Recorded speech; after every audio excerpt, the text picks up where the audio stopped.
We got Big Ray. We got Mike Storey in the building. First movie deep dive of the year. Football is over. At least fantasy is over. Diving into movies every single Monday.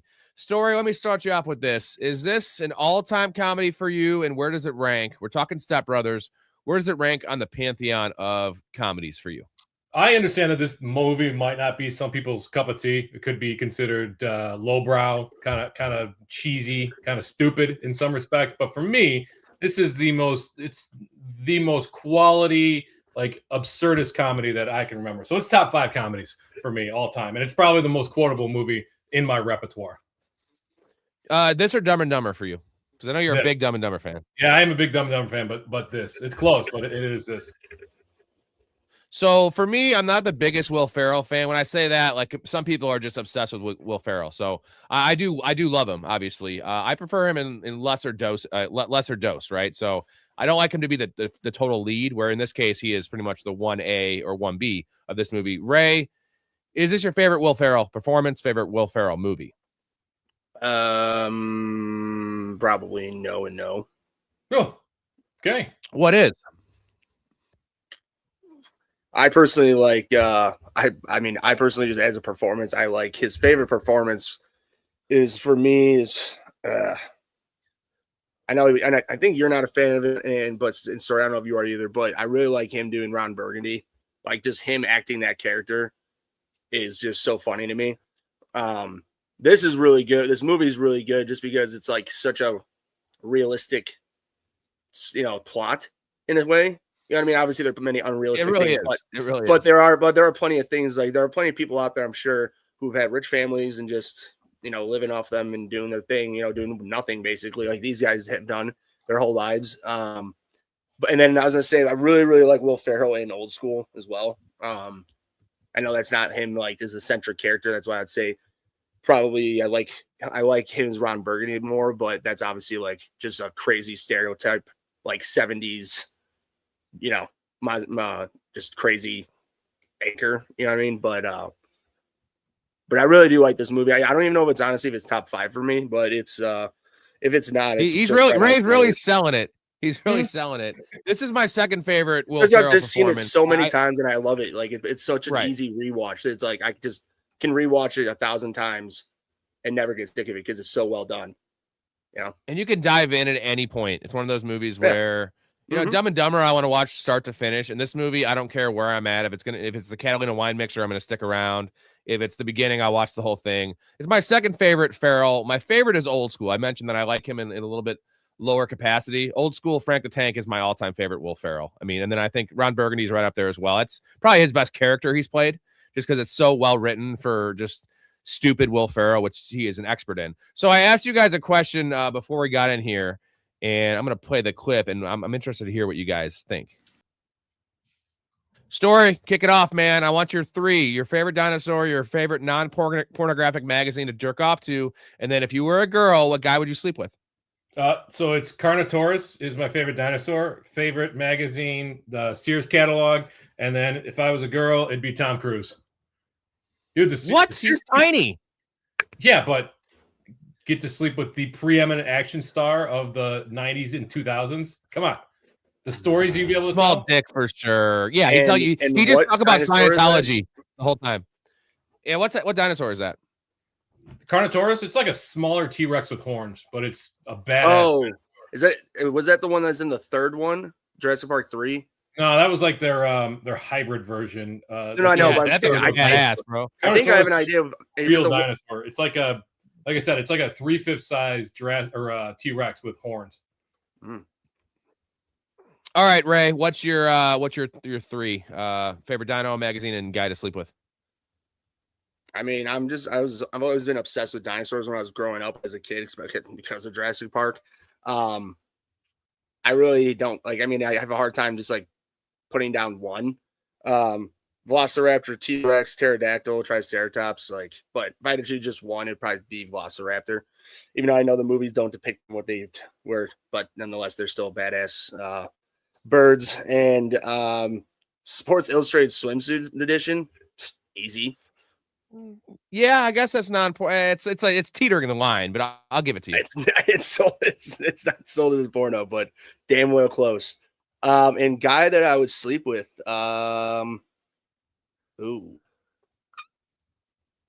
Either Paul Walker or Heath Ledger. I'm gonna go with one of the dead guys. Well, hey, I told you I have those are my two like top 5. My dream guys are both dead. Okay, my favorite dinosaur. This might seem like a cop out. I'm gonna go T-Rex just because as a kid, Jurassic Park, that was the shit. Velociraptor would be the second one, and then whatever the dinosaur is that kills Newman, you know, that's the one that spits out the venom. Yeah, Dilophosaurus. Yeah, Dilophosaurus. Okay, that one's pretty cool. I'll go with that one just because it's pretty cool, although it was really small. Favorite magazine? Can I say Cat Fancy, or is that just illegal? I don't know what is it? It's just a magazine about cats.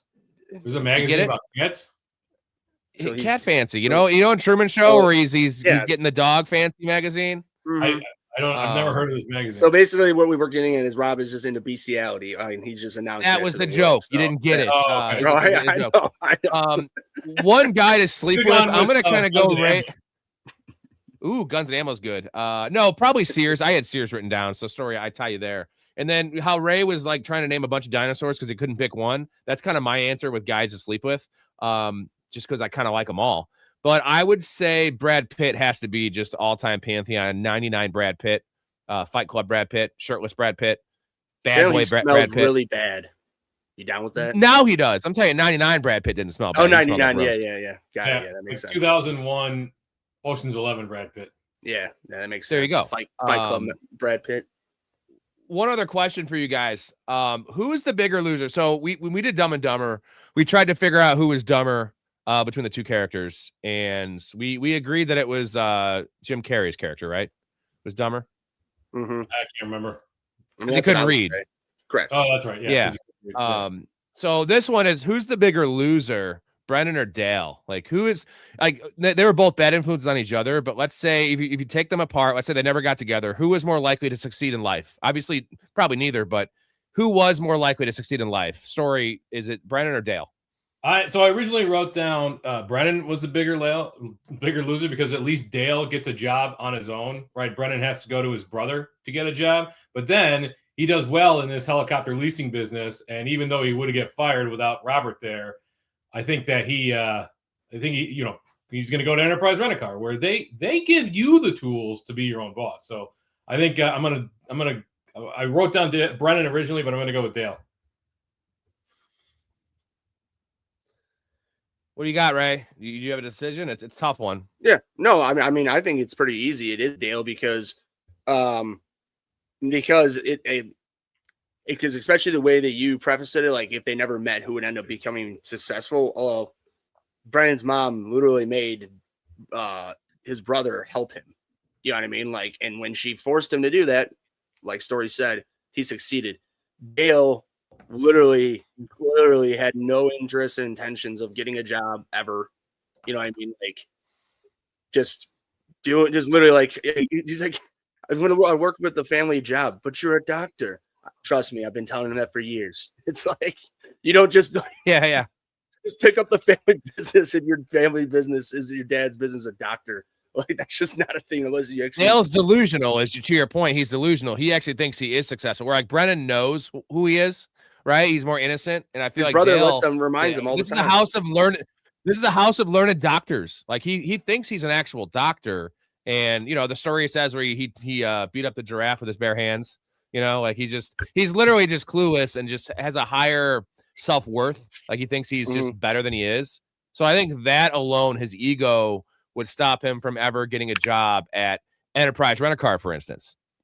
So it was a good exercise, and it's a tough one because they're both idiots. Shout out Jason, what's going on, bro? Okay, so let's get into the movie here. A couple ideas that I read that were pretty interesting. So the movie essentially started off with a couple ideas. It was like skits essentially, and the first idea was bunk beds collapsing. Was like just a premise, right? Like let's make a movie, and like they kind of wrote the script around these really stupid ideas. And the second one was just having little kids like beat up grown adults, which I absolutely love that scene. And do you like guacamole?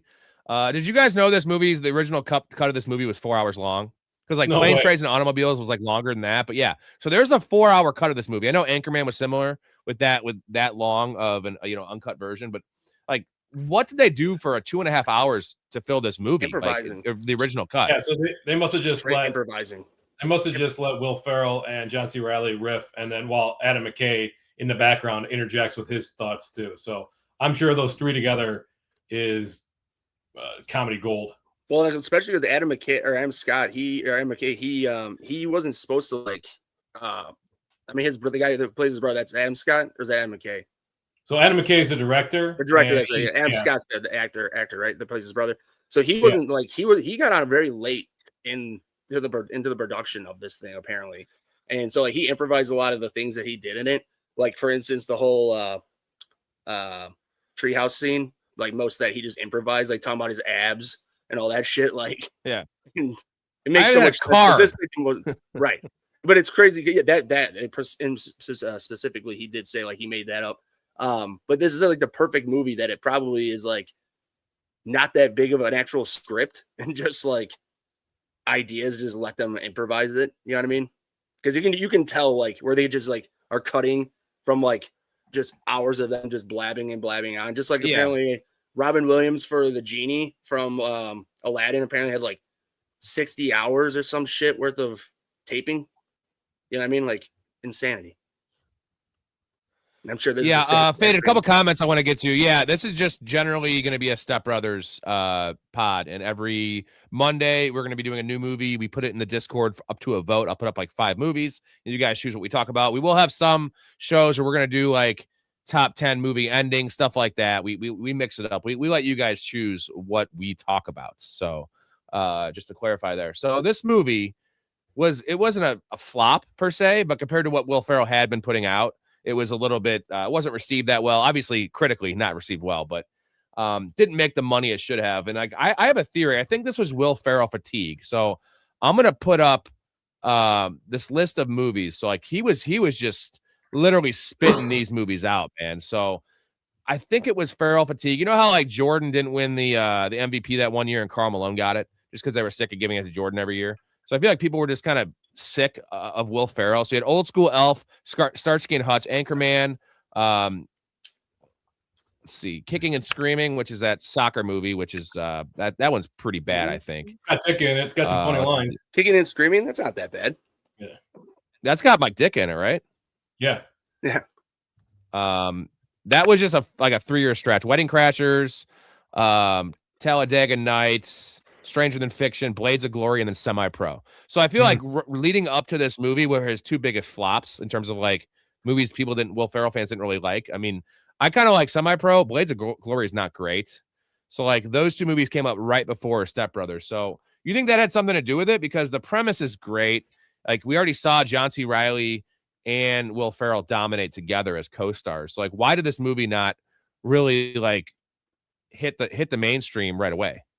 Yeah, I would say that's probably part of it, but I would also say the movie, if you didn't like it, you weren't going back to see this movie. It probably didn't have a ton of lasting power. So I bet a lot of people saw this, was like, this is stupid, this is ridiculous. And then once it started coming out on Comedy Central and TBS, I'm sure it gained a second life there. This is, this movie is 2008. So Elf was 2003. Is that right? What I saw up there? That's correct. Wild. Yeah. To me. So, I would bet that's part of it too. I mean, the thing is like it barely made its money back. So for a comedy, the budget was relatively high, and it's star power right there. But for it to only make 130 million or so, that's a big dip versus what Will Ferrell had been doing the 5 years prior. Yeah, I mean, it's again, making your money back is always fine, but like when you have Will Ferrell, you expect triple, right? I mean, that's the goal. I want to ask you about, so Will Ferrell's run we just put up there was pretty epic, man. A lot of the same parts, obviously. These comedians kind of just stick in their lane. So I'm going to compare it to Sandler and Jim Carrey. So who is your preference out of those 3? Sandler, Jim Carrey, and Will Ferrell. Ray, who do you prefer? If you had to only have one of these actors in your life, let's say the other 2 didn't exist, you had to choose one, who you choosing? Well, if it was just for comedies, I would say Adam Sandler because Jim Carrey has a more of a wider spectrum, even though Uncut Gems was a badass movie. But I'd still just probably say I'd probably say Will or Adam Sandler. I'm just more of an Adam Sandler guy with his movies and his run that he had. But that's just my preference. Storey, who you leaving out? Or who's your favorite and who you leaving out? This was tough because a lot of my value programming years were Will Ferrell, that stretch run between 2002 and 2011 or so. And if you take out Will Ferrell, you don't get all the SNL comedy gold that Will Ferrell did for years. So as much as it pains me to say, I got to leave out Jim Carrey. Like I cannot. If we didn't have Will Ferrell, we wouldn't have gotten Cowbell. You know what I mean? Like we wouldn't have gotten Get Off the Roof. Like we like there's tons of SNL stuff that I would miss out on. Well, that's a nice thing with Adam Sandler as well because he has a lot of great SNL stuff too in his catalog. So Jim Carrey was like the Led Zeppelin or like the Beatles. Like, so look at this run. The craziest thing is Jim Carrey in 1994, Ace Ventura, The Mask, and Dumb and Dumber all in the same season. Absolutely insanity. Like three bangers that made crazy hundreds of millions of dollars each. So like, but his run was much shorter. Adam Sandler's still making movies, right? And Will Ferrell had like a 12-year run. Batman Forever, Ace Ventura 2, Cable Guy, Liar Liar, Truman Show, Man on the Moon, Me, Myself, and Irene, all in 5 years.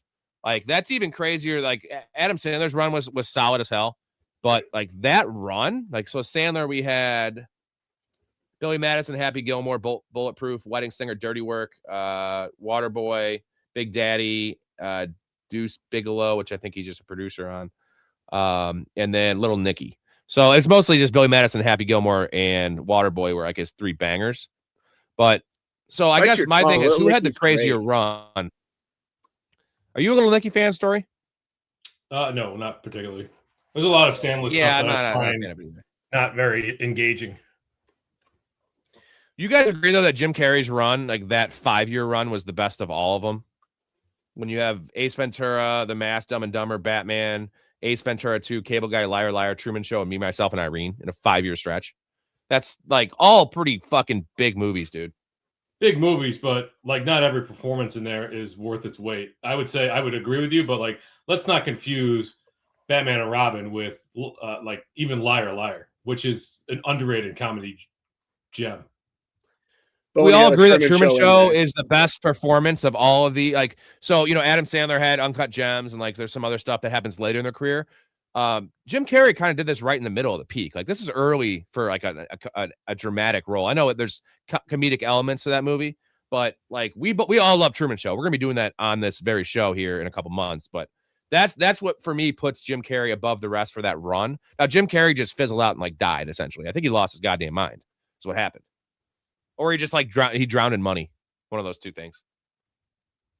Well, I mean, I think he got sick of doing the same thing in and out, and he wanted to try different things. And he at least has some range to be able to do that. I mean, has Ferrell done anything drama-wise? He has, but nothing. I don't think he's not had a performance like an Uncut Gem or a Truman Show, like to his name, that I can think of, at least at the top of my head. I could be wrong, but all right. Roger Ebert. Go on, sir. You guys ready for this? Yeah. What would you guys guess Roger Ebert gave this? Oh, I looked it up. I know what he gave him. Ray, what do you think? Probably 1 star. 1.5 stars. He says, I think pretty iconic review. If you want some entertainment, go read this review. I have a couple of quotes here. He called it the feel bad comedy of the year, which is crazy because it's such a feel good movie. He said, sometimes I think I'm living in a nightmare. What is going on here? And I guess my theory is, you know, how he's dead now. And I wonder if like his last thought as he was dying was just like him being pissed about, you know, the nutsack on the drum set, which you could tell that definitely would have pissed him off. Like such a serious movie critic. And you see the nutsack, which is a great scene, by the way. It's an awesome scene. I couldn't. Do you guys know? Was that his real balls? I couldn't find it. No. I would hope. I'm just saying. I would just give a little hope out there. But of course, I think that'd have to then bump up the ratings to not be just. Here, I have a little note on that real quick. It's dude, it was. Let's see. They were like $100,000. No, 2K. They were between $2,000 and $20,000 for the fake balls. So that's where some of that. That's amazing. Some of the money for the movie went. That's so great. Yeah. Yeah. So Roger Ebert had said, when did comedies get so mean? Step Brothers has a premise that might have produced a good time in the movies, but when I left, I felt a little unclean. I just want, like, comedies have been mean for a long time. Like, are we forgetting the back to Three the 80s? Stooges? Like even one of the classics, Dumb and Dumber, is a super mean movie. So I'm not sure why this one Rips got off a blind kid. he might have been tainted a little bit because it is a crass movie in terms of some of the jokes and some of the swears in it. But yeah, I find that to be a somewhat narrow worldview when it comes to this particular movie. And all right, like, I have my dad's review. Sorry, I was gonna say it's like he says these things, and I'm sure I guarantee when Animal House came out, he probably I don't know, like I want to look up his review on that, because if he has one, I would just love to know if he has a great review on that, because the amount of uncool, like, normal things that happen. Leering at a girl, there's the date rape scene, leering at the girls through the window, the horse that dies in the bed. Like, dude, right. that's leaving a drunk girl in a car on the front one. doorstep, like all this shit, dude. Yeah, look that up. And I got a special segment here following Roger Ebert's review. Some of these movies I have my dad give us a review, and here's my dad's review. This is me and Nico did this movie a couple years ago, so this is a clip from that. Dad, hey, what's up? Hey, what are you doing, man? You're on the podcast. What do you think about Step Brothers? I never liked it. Yeah, why? Because I thought they acted like retarded gay guys. Whoa, I mean, you're on the podcast, man. Oh, sorry, they talk like mentally ill. What's the word I'm looking for? You get me too fucking.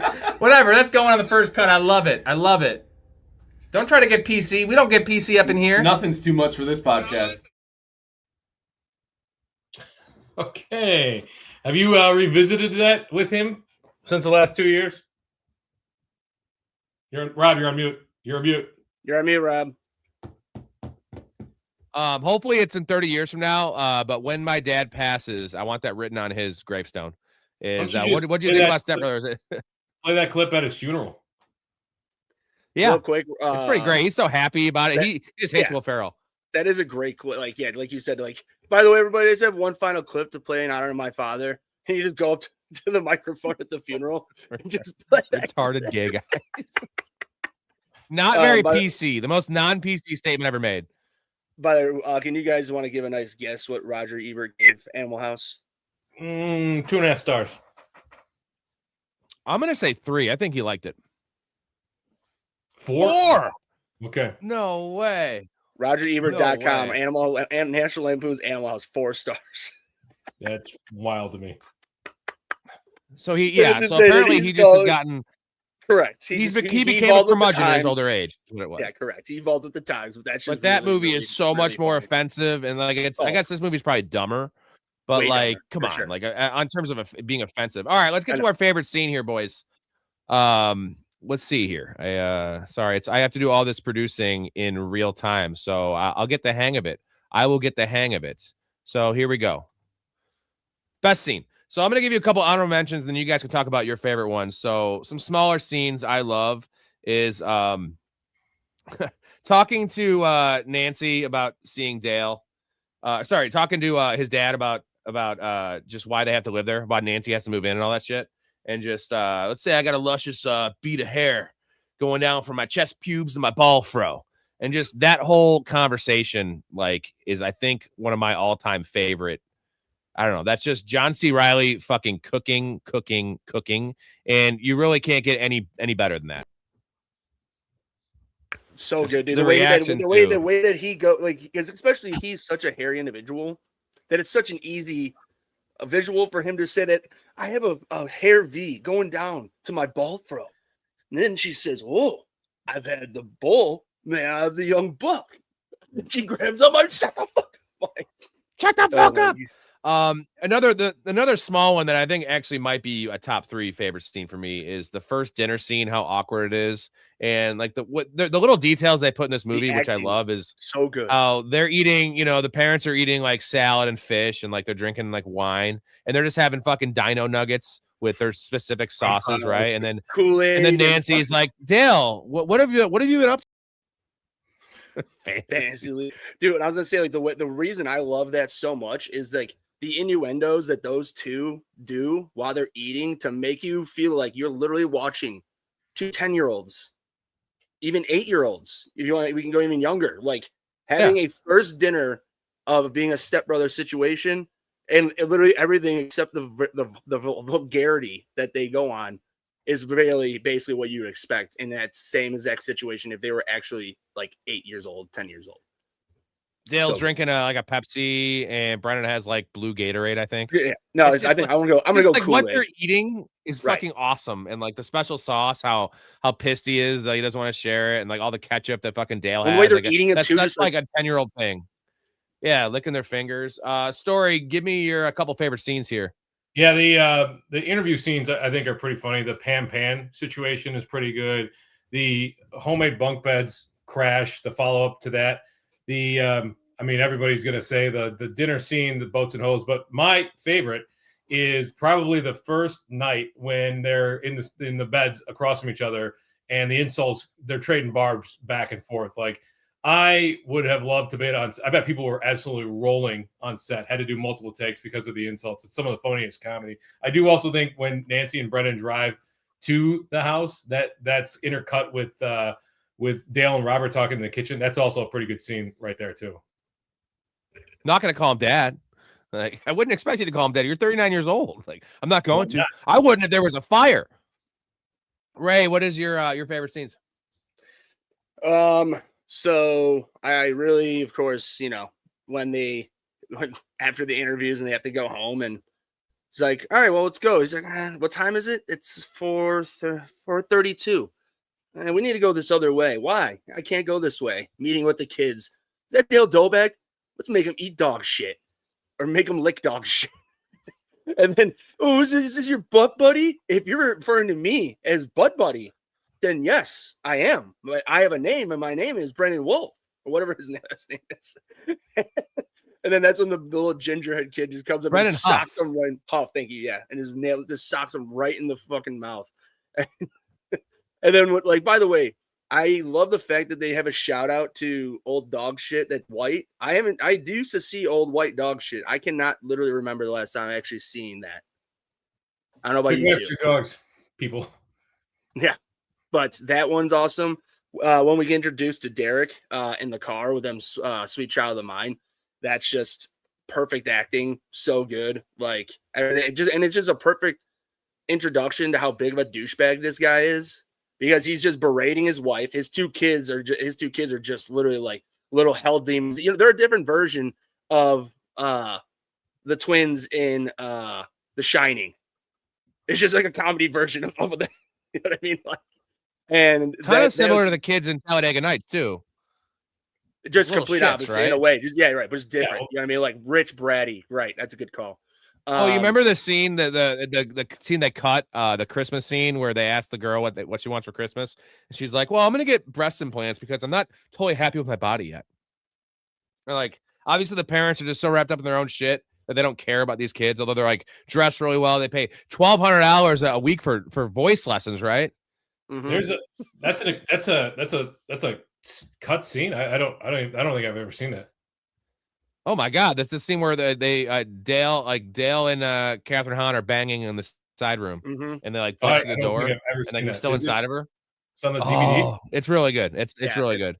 No, but I know I told you there's 4 hours of total. This is like one of the main like deleted scenes that is on the DVD and just on YouTube. You can find it. It's pretty good. The last one, I have a hard time deciding between either the fight on the front lawn, which is just comedy gold, or an absolutely awesome scene when they sing at the Catalina Wine Mixer and perform. I love both those. Like, those are also just great scenes for different reasons. I love anything with Derek. I mean, like you mentioned, the Sweet Child of Mine thing, just how he's talking to Catherine Hahn when she's singing. Like, Yeah. By the way, the kids were both flat and sharp, so it's not just Catherine Hahn. There you go.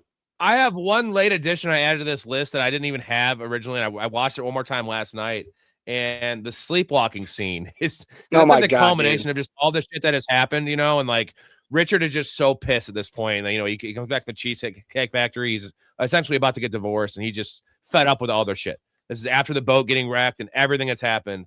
And they just start throwing the presents in, and they bring the Christmas tree, and he's like, I'm going to wake him up. And just how pissed off he is. And then just the image of him just getting thrown down the stairs with the music playing and just how old he is. Dude, when his head I can hits watch the that bomb scene. like that is, they literally, I'm with you. Like, it's just the whole perfect setup of them grabbing him, freaking out. They're screaming, and he's yelling, trying to tell her to help. And he just throw him down the stairs, and the music, and then his head at the very, just literally perfectly just going through the wall. I mean, yeah, that's just perfect. Best, man. Greatness. So what's our vote? We got to find one. What I actually think that one might be my favorite. I know it's a weird one, the sleepwalking scene, just because where it's at in the movie, and just like it's funny just because of all the shit that's happened before. It just fits so well, like what they would do, and like how pissed that he is about everything that's happened. Mr. Doback, I'm talking about. So what is your vote, Story? Well, mine is actually and Jason said it earlier, the scene after I guess it's two scenes. The car ride home from Derek's birthday party that bleeds into the living room scene when Brennan yells up the stairs at Robert, and then he starts banging him. So that would be my vote for favorite. That's the one that I think is the best scene. The just how heartbroken they are that he didn't appreciate the effort that they put into the music video. You've been very cold and distant to us. The real question is, are you going to invest? You jagaloons.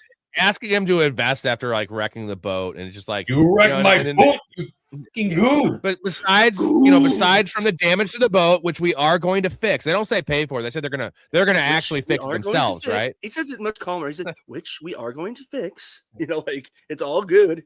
I mean, for me, I really think I think it's a compilation of just all the. Because I forgot to say that when you're bringing up the sleepwalking, I think every single time the hardest I ever laugh, because it is just so stupid, is when they are first shown sleepwalking and they just go into the kitchen. I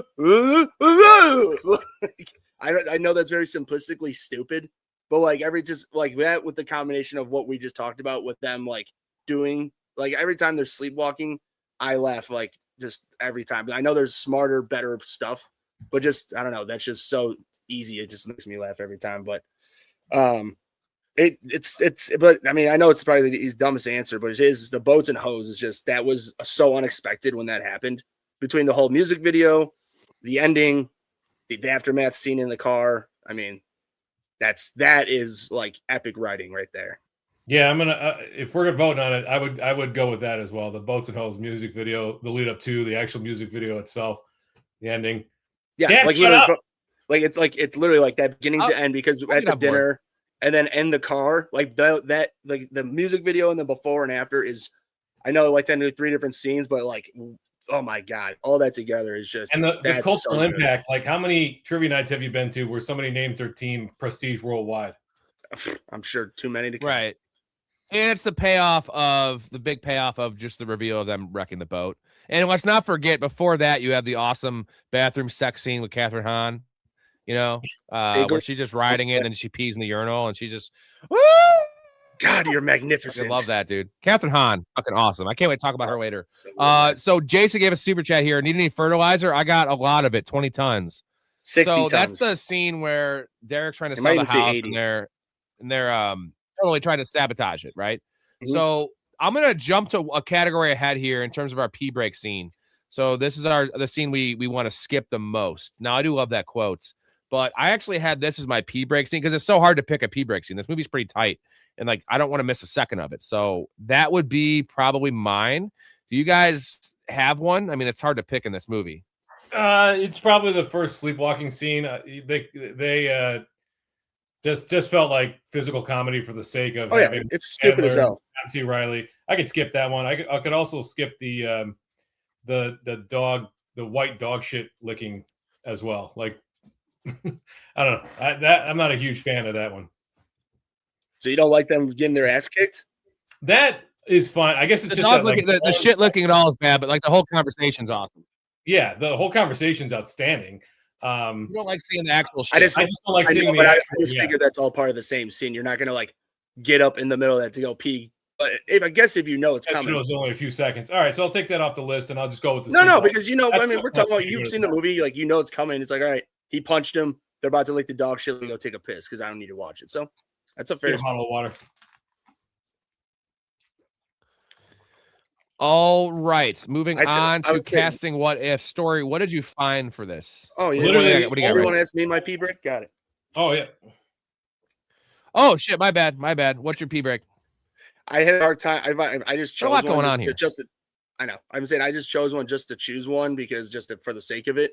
If I had to choose one, it would be at some point during the growing up montage because it's just like the sad point of the movie where it says all upbeat. Like, I mean, there are some actual funny points in that montage, obviously, but in the entirety of that scene, it helps to have the arc of them growing up. But in the reality, like, if you're just looking for a comedy, that's the sad low point of the movie. So you can go take a piss at that point and come back to the comedy gold. Yeah, it's tough with this movie because it's a tight hour 38 minutes. Even Yeah. like the non-television version is an hour, like under an hour 40. So it's tough to find a scene that you would actually be able to. Sorry, I'm having a little internet issue here. Yeah, your screen is frozen at the moment. Screen frozen. You want us to move on to casting what ifs? Yeah. All right, I'll move on to casting what ifs. Yeah, So I go don't ahead. know if you found anything, Ray, but the only thing that I found, because this was written by Will Ferrell and Adam McKay, produced Judd Apatow handed producing. So you had to figure it was written for Ferrell and John C. Reilly. But the only thing I could find was the auditions for Derek. So it was Tom, in addition to Adam Scott, Thomas Lennon, who's Lieutenant Dangle from Reno 911, Dak Shepard, and John Hamm, which is an interesting one. John Hamm. Yeah, that would be very interesting. This was like right when he started. Those other two I could see doing it, but like John Hamm would have definitely came out of like left field. But I mean, he's a good enough actor; he definitely could pull it off. It just would have been shocking to see him like doing this dialogue. Even though, like I said, I'm pretty sure that Adam Scott like improvised most of it. But either way, the idea is the same, to be a asshole uppity brother.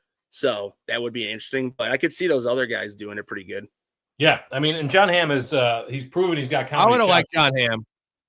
At the time, though, he wasn't known as a comedic actor, so that would have been an interesting choice. Because that would have been right around Mad Men, right? Or was Mad Men after? Right at the start. Right. Okay. I was gonna say Officer Dangle would have been pretty funny. Like, I was a big 911 guy. But like, it's just because when he's done movies, he sometimes plays that like gay guy where he's like serious sometimes, like in the movie, like he's like, I don't know, like I could see him doing a good brother like in this role for that. He's a funny actor. All right. The only one I found was John Hamm, and I go back to the Curb Your Enthusiasm. John Hamm when he's essentially trying to be Larry David, which did prove to me a little bit of John Hamm's. Now he's not necessarily trying to be too funny in that, but I think he has more range than maybe people are giving credit for. All right, Story, it's your segments. Recasting Couch. Anxious to see what you have here for us in this segment, guys. If you're new to the show, Story, we're all going to do this, but it's mostly Stories goes out all in on this one. We recast the movie. Are you doing modern day? Are you doing just anything, any recast, or what are you doing? Call it like this would have made sense like 5 years ago, or when did the movie Get Out come out? Like, Get Out was about during COVID, I think. I think that was 2020. Okay, so that should be a hint that where I'm going with this. So I would go Brennan. I want to go Keegan-Michael Key and Dale Jordan Peele. I think those two together would be awesome. And then for Robert, the dad, I'll go with, remember the dad from Family Matters, Reginald VelJohnson? I think he would be an awesome, like, fed up kind of guy. The mom, Nancy, I go Angela Bassett, who's an outstanding actress, both serious and comedic. So Derek, you're going to have to say he was adopted, but Sean William Scott, who can play a douchey guy. No questions asked. Alice, I want to go with Amy Poehler. She's got like a ton of comedy chops. And then Randy, who's Rob Riggle's character, I'd like to see what Ben Stiller could do in that role. That'd be good. GT says, damn, Story, all dark meat. Love it. Yeah. By the way, I was supposed to announce that Story last night on the show, we were doing Marry, Fuck, Kill, and for the panel on the show, me, you, and Ray. Oh, bro, your wife. I forget who it was. You were the one that they wanted to marry, and I was going to get killed. And it was he was gonna get marry you because of the security, because you seem like a very stable guy. Like, oh well, I like financial security or like.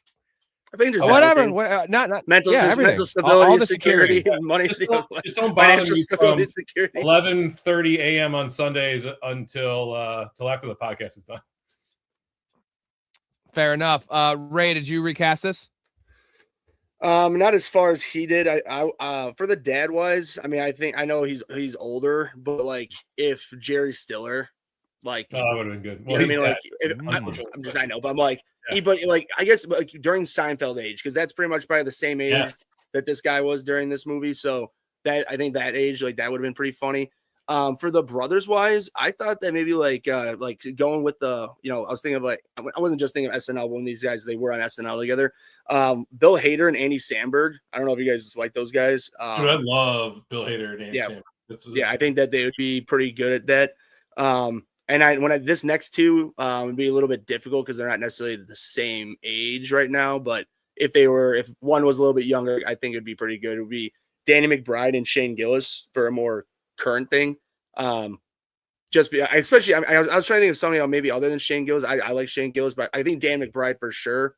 And I was trying to come up with like somebody that would be really good with this. I don't know, this type of movie. I could see Dan McBride doing pretty good at it. All right. I want to recast Rob Riggle.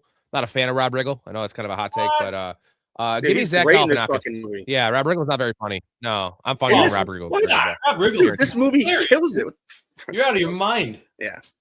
So do you find him? The only thing that's funny I noticed is when he says boobs. No, I don't find him funny in anything he's ever done.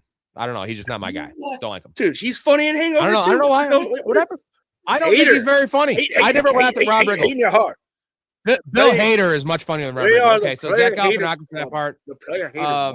Robert Downey Jr. for Derek. I love Robert Downey Jr. playing that dickish role. Just essentially think of Due Date, what's the remake of Plain String? Yeah, Due Date. Yep, like a younger version of that, Due Date. And then I have a question of, and I know they're dead. Well, one of them's dead. Could Chris Farley and David Spade, would this work with those two? The Tommy Boy vibes. Spade would have to be stupider than he did with Farley. Yeah. He'd have to dumb himself down, but that might make it that much better. It would be Joe Dirt type David Spade. There you go. Yeah, if it was Joe Dirt with a Tommy Boy, like those two being step brothers, that could definitely work out some way or another. For Robert, go ahead. No, go ahead. Finish up. For Robert, which one would you prefer, Richard Gere or Ted Danson? Now, Ted Danson's a total dick and curb. So I kind of like the vibe there. Gere might be too serious, but my initial thought was Ted Danson when you said the two names. You think Richard Gere could do this story? Because Richard Gere has some range. What? I mean, has he done has Richard Gere done anything? No, that's why I want to see it. Ted Danson's married to Mary Steenburgen. Yeah. And Dakota says, good call here. Adam Sandler and Chris Farley. That would work. I just love Joe Dirt. I think that David Spade can be that little conniving prick. I don't know, man. Last one, Mary Steen. David Spade. For Mary, Goldie Hawn. Okay. Yeah. She's got to be a sweetheart. It's got to be a sweetheart, right? Got to be attractive. I take umbrage with your David Spade. The dude has been carried in Hollywood because Adam Sandler has run a day camp for his friends for the last empire. Built an empire for his friends. Yeah. Why you gotta say that? Don't besmirch the great David Spade, okay? Dude, I'll take Rob Riggle. I love it any day of the week. Rob Riggle's not funny at all. Get the hell out of here. Rob Riggle. Shut up. I don't think so. Saying "pow" over and over and over. That's the worst part of the movie. Delivery. It's the delivery. How is the? I don't like his delivery. Yeah. If he delivered me food, it would come like an hour and a half later to be cold, and I wouldn't enjoy it. So that's funny. See that's funny. Delivery, that's funny. Did you hear us laugh? Did you hear the crickets? No, because you guys are trying to prove a point that Rob Riggle's funnier than me. So no. All right. Random facts. Story. Kick it off. What'd you find out? What'd you learn? Anything entertaining? Well, okay, so this is not necessarily movie related, but you know that Richard Jenkins is from DeKalb, right? DeKalb, Illinois, which is really close to where we live. Did you know he's been to the club? Yeah. What? I met him at the club. Yeah, so there's a member who is Richard Jenkins' lawyer, and he brought him to the club for an event once. So I got to meet Richard Jenkins. So that was pretty cool. Way. Really nice guy. What year was this? Was this before Step Brothers though? This was after I was inside, so it would have been after 2008. It would have been after Step Brothers. It would have been somewhere between 2008 and 2011. I would bet. Wow. Yeah, That's it was cool, so dude. cool. Damn. So this one is weird, but Joaquin Phoenix has said he's seen Step Brothers more than any other movie. I saw that. It's hilarious, dude. Yeah, Hilarious. and in case you were wondering, Will Ferrell actually sings, and John C. Reilly actually plays the drums. So they have some credence there. Adam McKay makes a cameo as one of the job interviewers, Man Without Glasses. I'm not sure where he is in that.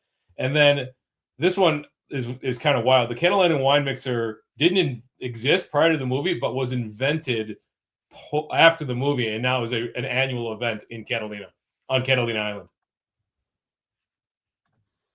Damn, I want to go there. Ray, what did you find out? So Richard Jenkins, first off, he completely improvised that entire dinosaur scene. Like that was just him out of his ass, which is absolutely phenomenal because that was freaking awesome. Apparently, John C. Reilly and Richard Jenkins met in Chicago because apparently Jenkins worked with John C. Reilly's father. So John C. Reilly met him when he was like 6 years old. Apparently, pretty much all the test like crazy, but just dirty lines that Catherine Hahn with John C. Reilly, she pretty much improvised all those, just did her thing on those, which is also freaking amazing because she's so good in this movie. Have you guys seen the outtakes of this movie? No. There's they're literally some of the funniest fucking like where they just like, as you can imagine, like when they're in the bedroom together and Will Ferrell and him are like talking about like with the room that they got and then showing each other all the cool things they have, whatever. Like this, it's so good. Yeah, I mean, there's tons of different things, but I mean those things, and especially too, like I was saying with Adam Scott, I know, like I said, he was a last minute add to the movie because I guess the guy they originally wanted, he was in another movie and it just took longer than they anticipated. So they had to get him last minute, which clearly worked out awesome because he killed it in this. Plus, too, it was interesting that Mary, how do you say her name? Steenburgen, and she played Will Ferrell's dad in Elf too. Dad? She's tranny? Well, maybe, I guess not, but yeah, his mom. That's pretty funny.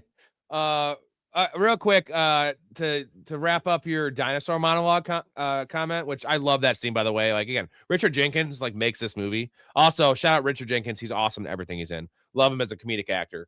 But so that was all improvised. But Adam McKay, promised Richard Jenkins that it would not be in the final cut because he was embarrassed by it. And then like he goes to the premiere and then it's just in there. And like at that point, it's already out, right? It's an ink, baby.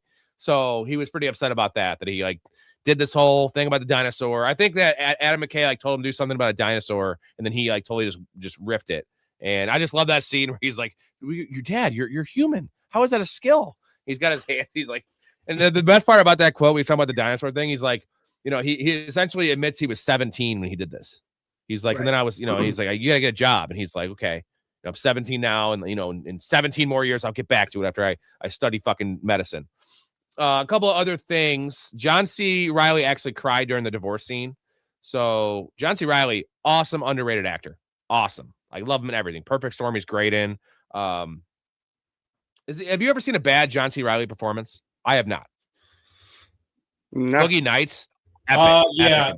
What was that Sherlock Holmes movie with him and Will Ferrell? Oh, Holmes and Watson. Yeah, that I've never seen it, but apparently that was a really bad movie. That was atrocious, and they were because it was apparently so bad. I didn't waste my time. I watched it; it was terrible. But I don't think that. I think he was brought down by the script and then playing with Will Ferrell again. I'm gonna not put the blame on him. It's tough to distinguish, but that would be the only one I could think of off the top of my head. Real quick, I was gonna say that Chris Gardocki is apparently he's named after an NFL punter who played for the Bears, Colts, and Browns and Steelers, which is hilarious.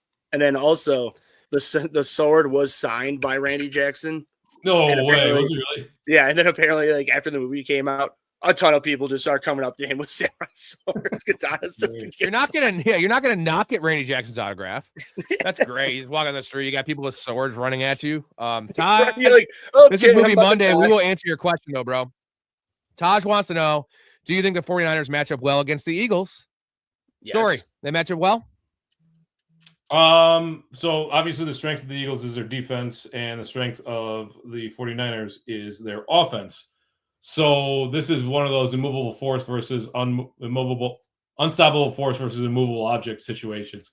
What do I think could overcome? I think the 49ers offense and the play calling and how they're playing right now is superior to anything that Philadelphia could put on the field. Philadelphia feels like they lost their edge to me. And the fact that they're kind of digging in with Pachulo, and it's just like the fact that they gave up and decided like it was important enough for them to get Devonta Smith 1,000 yards in the second quarter, but not important enough for them to actually win the game, where they could have gotten a home field in the second round, the divisional round. Tells me everything I need to know about the leadership and the culture. I also saw a clip come out about Jalen Hurts in the films, and he seemed very fed up. I'm not sold whatsoever on the Eagles. I think the 49ers win this one going away. Right? I'm with him. Yeah, I'm with you, Story. The Eagles have definitely been on the downturn. Honestly, since that Black Friday game with the Bears. I know they weren't playing all that great before that, but they really like haven't seemed to recover from that game. And just haven't been able to seem to get their mojo back. Their offense continuously seems to look bad. It doesn't seem to like their defense seems to be coming together from where it was, mid-season. But I'm with Story that the offense, like for the 49ers right now, is clicking so well right now. They're getting healthier. Plus that defense is playing pretty opportunistic right now. So I think that the 49ers should be able to win decently easy. When I say decently, like 10 points ish, Yeah. Give me the points and give me the money line on San Fran this weekend. All right. Step Brothers, back to Step Brothers. Overacting award. Now we're getting some fun categories here, gentlemen. So I have two nominations here. Richard Jenkins. I feel like just the way he's screaming and just sometimes he's dialing it up a little bit too much. And then Rob Riggle. I think Rob Riggle's a winner. Overacting. He's terrible. There you go. What do you guys have for overacting? Oh my God, you're just a piece of trash. Adam Scott. I'm going to go with Adam Scott. He would like. I understand that's how the character. It's tough because this is how these characters are written, obviously. But this techno douche bro with Adam Scott, it's just a little over the edge for me. It's tough to.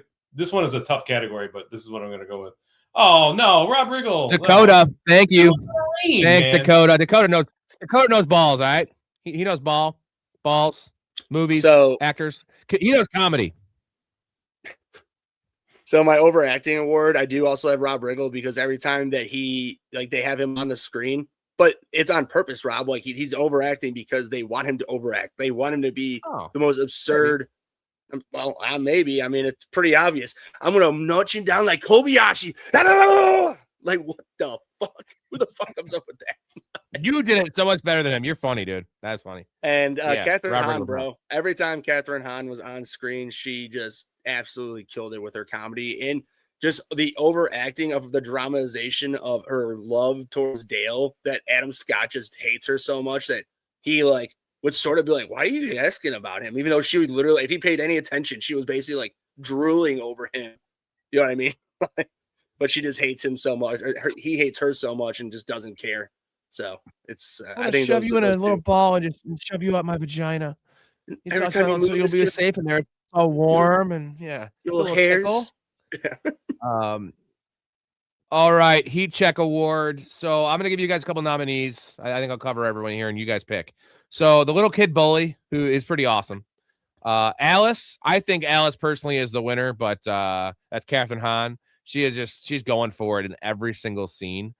Horatio Sands, the Billy Joel cover band singer, is just awesome. Like we strictly do 80s Joel, sir, and then calling the guy's wife a skank hooker. Late 80s Joel. We got to get into that in a second, but pretty funny. And then Derek, I have a little note here on Derek. So you know how like the douchebags, they'll give you nicknames like for no reason, and they'll like just give you a bunch. So he calls Mr. Doback Bob, Robbie, and Bobby in 3 different scenes. So he's calling him a different name every time, like essentially like pet names. Like he calls somebody instead of just Robert. He calls somebody Kimosabi. Yeah. So that's John C. Riley. Do you have any other nominations to make? Yeah, Randy, Rob Riggle. That's my vote. I have Rob Riggle on there as well. Off of that. I had Catherine Hahn, Rob Riggle, and Adam Scott. So Derek, Alice, and I don't know that you like. I can see Catherine Hahn being heat check, but I don't. Derek is too integral a part in the movie for me to be a heat check player. In reality, he's okay, probably so honestly. What about Horatio Sands? That's good. I mean, secondarily I would go with Horatio Sands, but dude, I'm sticking with Rob Riggle. I'm probably he absolutely nails it in every single scene that he's in. I don't disagree with that, but I'm gonna stick with Catherine Hahn just because she really does. Like every single time she's on there, there's just you don't know what's about to come out of her mouth. Like literally, when you first watch this movie and you hear the things that come out of her mouth, it's just like it's understandable that she wants some sort of intimacy from anybody because she's married to basically the biggest douchebag on earth. But of all people, Dale, she hates her life. Yeah. Why was Catherine Hahn not a bigger star story? Because, you know, Amy Poehler and Kristen Wiig, for instance, like they are all the noise. And like, I think Catherine Hahn is way funnier than both of them, dude. So every time I see Catherine Hahn in a movie, Amy Poehler's got the Parks and Rec juice. And have you watched Parks and Recreation? No. Okay. First of all, it's hilarious. And Adam Scott's in like seasons 3 through 7 or 8 or whatever they did. He's great in it, as is what's his name? Basically like an SNL Office is the way. Yeah, Rob Lowe's in it too, and he's hilarious. But Catherine Hahn is in probably 3 or 4 or 5 episodes, something like that, maybe half a dozen, and she absolutely nails it. Like she plays a straight-laced like election consultant, but the way she delivers, she's so much better than the town that she's in, and the way she delivers it is awesome. I don't know why she wasn't a bigger comedy star. Like she was. She might have had a kid or something and like taking a step back. That's the only thing I can think of. But like for me, the Kristen Wiig thing, I just don't get. I was watching The Martian the other day, and Kristen Wiig pops up in that movie as like the PR girl, and like, dude, she's not funny. Like she's kind of funny in Knocked Up when she's like playing that straight lace, like take whatever you weigh and like subtract it by 20 pounds. She's like a smart ass. But like I don't find Kristen Wiig funny at all. Like her and Rob Riggle are my anti-spirit animals. Don't like them.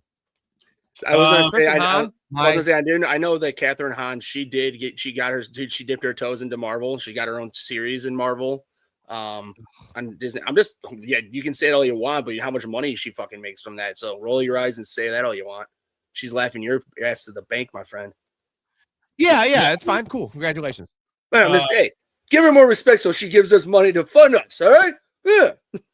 Dude, maybe she can with that money like go take some comedy classes. I'm not a huge fan of Bridesmaids, but Kristen Wiig is probably the best part about that movie outside of John Hamm. Actually, John Hamm's pretty damn good in that. And then Catherine Hahn in We're the Millers absolutely slays. Yes, so good in that. Oh, as I say, Kristen Wiig is good in Knocked Up. The little bit of Knocked Up when she's that exec. Yeah, when she's that's good. Yeah. I really don't care. Her whole job. No, I know, but I'm just saying. If I'm talking about Kristen Wiig in a funny thing. She's just being an asshole, kind of setting like person for that like 5-minute clip. It's not even 5 minutes, probably like 2-3 minutes. But dude, that movie has no business being 2 hours and 15 minutes long. It is. The last 30 minutes ruined the movie. The last 30 minutes ruined the movie. The first hour of that movie is awesome. 15 minutes. Yeah, that's way too long. Holy shit! Can we talk about the Horatio Sands, the Billy Joel cover band, real quick, and just why are they so like?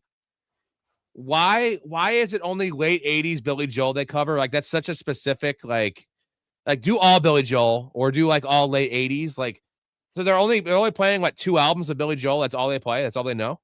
The doo-wop Billy Joel stuff is a lot easier to play, I would guess. It's easier for them to practice and play. If you wanted like an in-universe answer. The real reason is because it's how the movie proceeds. That's the real reason. But if you want an in-universe answer. Hey, but wait, guys, maybe the answer is even easier and more simplistic than this. Maybe it's just like, what's his name? Help me, Robin, Joe Dirt, the Indian guy.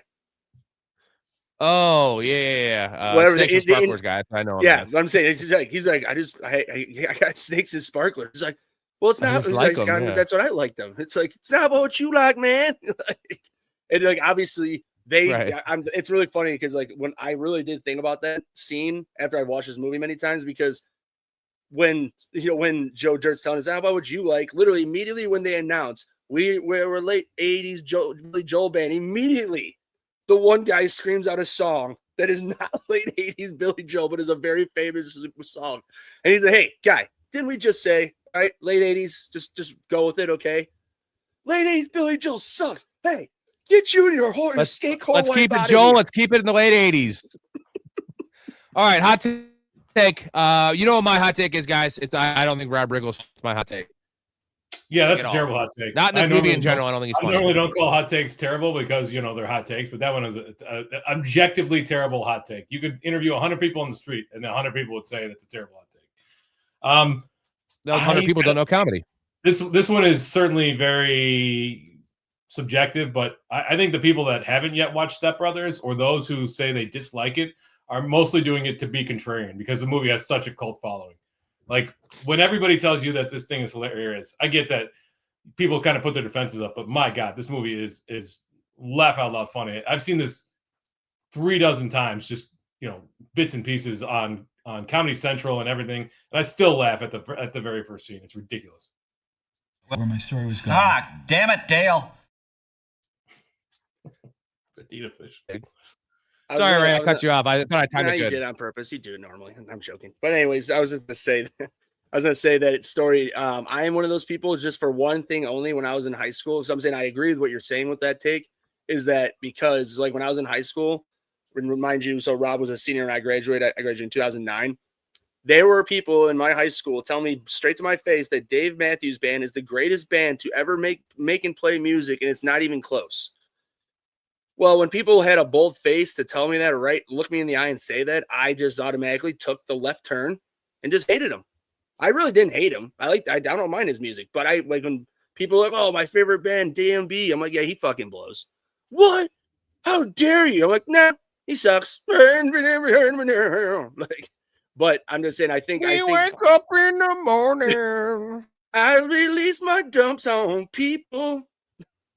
But no, my Story. I think you're right though. Like you said in the beginning when we came on, Story. Like you said, like with this movie, you either really, if you didn't like it, it's just because you did not like the comedy and you just won't like it. Like there's no like trying to convince you to like, oh, watch it a couple more times. It's like no, like you pretty much just probably hate Dumb and Dumber as well. You just don't like this type of comedy. But yeah, I mean with hot takes. I think Rob called me out on my hot take to begin with. It's just not a top 5 comedy, but it's probably right outside my top 5 because I like a lot of more deeper cult comedies that aren't as well known, but doesn't mean this movie is it play something for the strangers or play something from strangers? It plays something from The Stranger. So that's the Billy Joel album is the album, correct. Oh, yeah, it's strictly late 80s, sir. And by the way, you know who that is? Ray, that's our dude. That's our dude in the crowd. Right. Yeah. Yes. We'll get to it. What's his name again? Matt Walsh. Matt Walsh. Matt Walsh. Yeah. Fucking dude, Matt Walsh pops up. The best is that he's in fucking Bad Santa as the neighbor in Bad Santa. He's like, we're lighting all these lights. Like, dude, Matt Walsh. That's why we had the Matt Walsh Award just for the most random actor. He shuts the door in his face. I'm just gonna put in the garage. It'll be in the garage. Matt Walsh, there was one other thing that do you guys think Topanga's hot? Yes. She's probably one of my first original because of the age I was at. When that show came out, I was probably, I don't know, 7 years old. And when I saw her, it was like, what's this? And then as I got older, she got older. Now. What? I bet she looks awful now. But yeah, no, in she the looks show, the same. sure. She looks fucking awesome. She was on Dance with the Stars. She literally looks the same, just like of age. She looks fucking amazing. Of age. That's a weird way to say I'm just saying she was like 14 when that show ended, so I'm just saying. Yeah, it was fine. Ray was 7, so it was fine. Don't call me Beto Ray, okay? It was her. What's her name? What's that actress's name? Danielle Fisher. Thank you. And Christine Lakin, who played Al in Step by Step. Mm. Ray, we owe a chug, by the way. We got to 5. Scene we would Eddie, add. You don't you have are to if you don't want to. I gotta work early. Yeah. Hey, listen, motherfucker, we strictly do 80s Joel music. So take your skank hooker wife and get the fuck out of here. That's it. I said horror. He says hooker. You and your skank hooker wife and get out of here. Now, you know what? That actually, no, I'm moving on to scene we would add to the movie. And you know what? That actually gets me thinking maybe a scene backstage with Will Ferrell with Brennan trying to talk to the band. Just, yeah, something like that where like that comes up. But my actual answer was it's actually a scene they have in the movie. It's the one that you haven't seen, Story. You have to go back and watch. It's the Christmas dinner. That's the dinner where they announce that they're getting divorced, right? There's like a scene before that where Brennan goes and bangs Catherine Hahn in the side room and the door, like the dual doors bust open. And he's inside of her. She has a skirt. And he's like, yeah, well, she had a cramp in her back, so I'm helping her out. And he's like fucking her. Awesome scene. So I just wanted another sex scene between Catherine Heigl. She's gross. Catherine Hahn and Dale. So that's my scene I'd add to the movie. Pretty perfect movie, though. I'd add another scene of Dale and Brennan trading insults. Doesn't have to be very long, but I would like to see another one of those two just going back and forth at each other. This is a house of learned doctors. You and your mom are hillbillies. Ray, you got a scene to add? What's up? Yeah, I know. Yeah, you have a scene to add? Yeah. I just said that having some sort of when they were basically I would say when they were trying to some way or another. I'm still trying to decide where they should add it in the movie. Maybe when the two parents are talking together as to why the kids are the way they are. But I just would love a quick little flashback to each one of their jobs they last had and seeing them fired and why they got fired. You could do that in under a minute, like a 30-second clip of each, and just add that in. Like, because obviously, so Enterprise, seeing, Brandon get fired from that, and then Dale's job, God knows when last he had one. Yeah, I just think that'd be funny because, like, I would just love to see a reasoning, like, you know what I mean? Like, Brandon just not showing up and sleeping in, whatever. You know what I mean? Like, yeah. Story, we have a request for you. You have to read the quote, the liquid paper on a bee, and it died. Putting the man hours to study the science of what you need. Last week we put liquid paper on a bee. It died. It's just so fucking stupid. The pictures they have in the little slideshow too of like, there's one with a dog in it. Like, it's just the big so syringe. Fucking dumb. Putting in the man hours to study the science of what you need. What was this from again? Is this from this movie? Prestige Worldwide. Yeah, it's the presentation. In the presentation. That's what I'm saying. It sounded so damn familiar, but I had research and development. Yeah. I'm sorry. Yeah. Putting in the man hours. Yeah. Sorry, I had my headphones off for a second. I'm like reading. I'm like, that sounds familiar, but. All right, boys, we've come down to it. This is probably my favorite segment of the show. Nitpicks, problems we have with the movie, weird things with the movie. Story, I'm going to let you lead it off for us, big guy. Yeah, so Derek said he hasn't had a carb since 2004 when he's in the treehouse, but he was literally drinking a Heineken, which has about 12 grams carbs per serving there. So he was exaggerating or lying.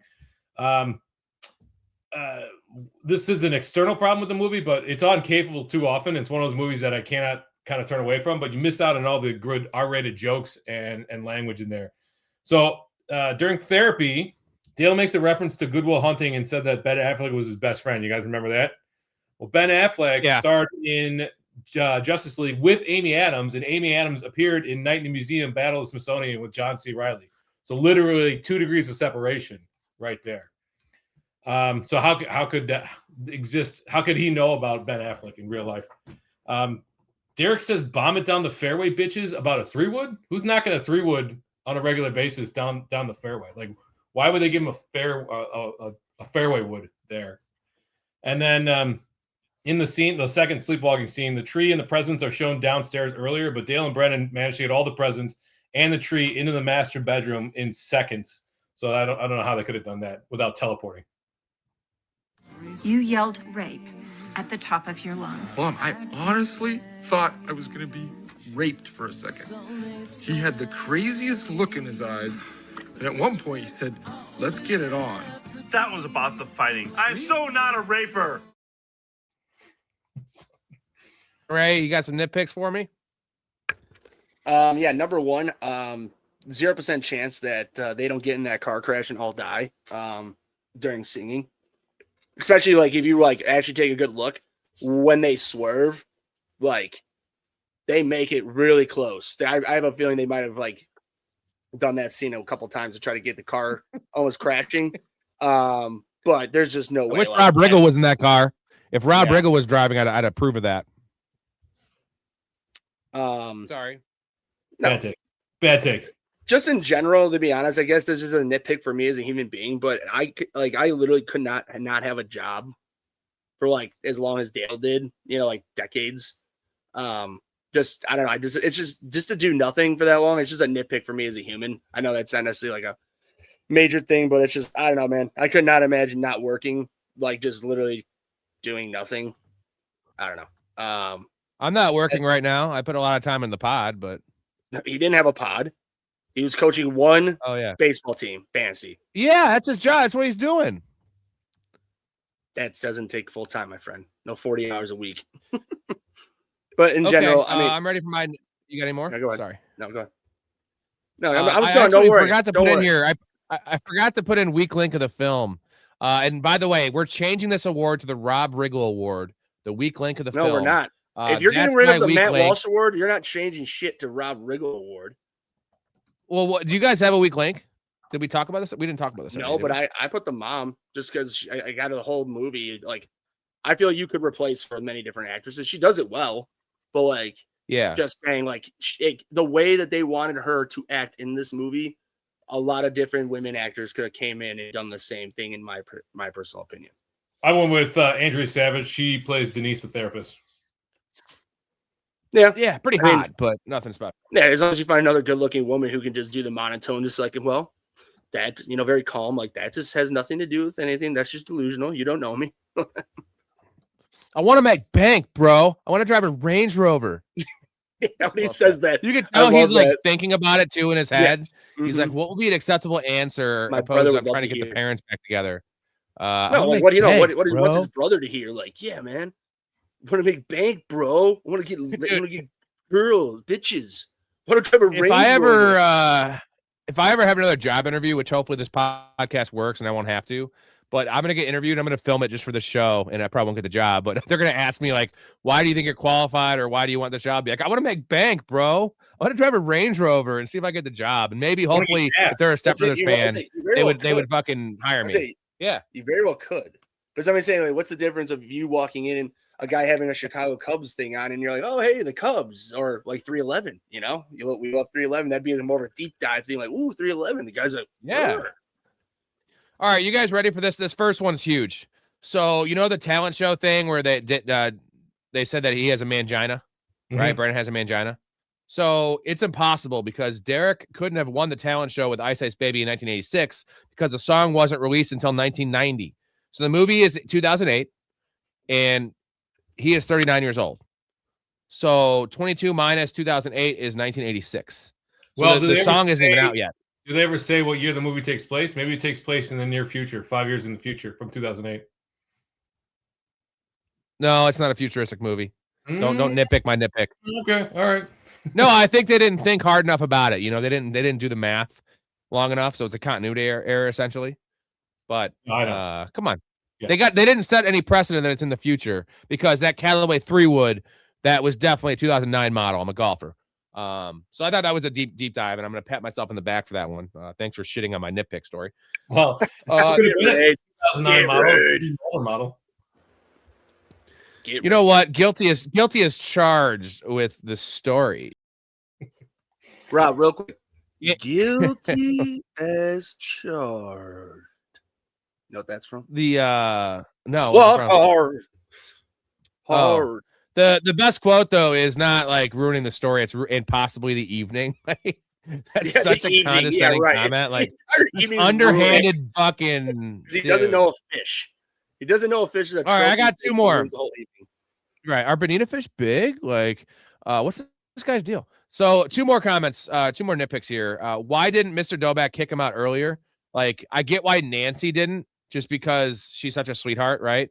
And she loves Brennan, but like, obviously Robert is just fed up with the shit of Dale. Like, why did it take this for him to like finally be like, we're kicking you guys out, we're retiring all this shit. Like, you think he would have done it earlier? Or am I crazy? Yeah. Again, that's one of those like, how else does the movie happen situations? So. Okay, last one. So they had to share a room because Dale refuses to give up his studio drum kit, right? His room. So they're essentially saying that house only has 3 bedrooms. Bullshit. My house has 3 bedrooms, and my house is fucking tiny. That house is huge. There's probably like 5 bedrooms in that house, right? Yeah, that one's weird. Why would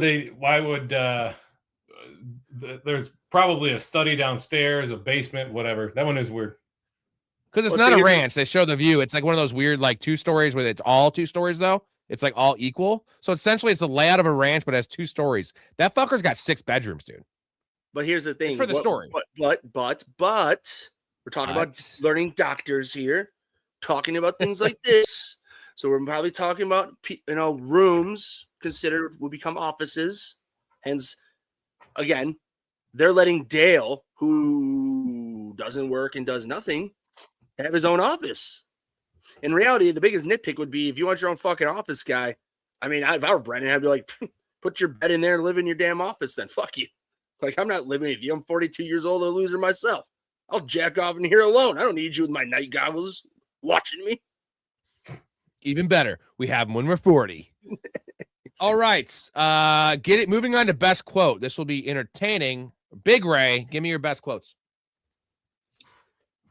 There's the good old I'll start with this one. Pan. No, my name is Pam. Are you saying Pan or Pam? Pam with an M.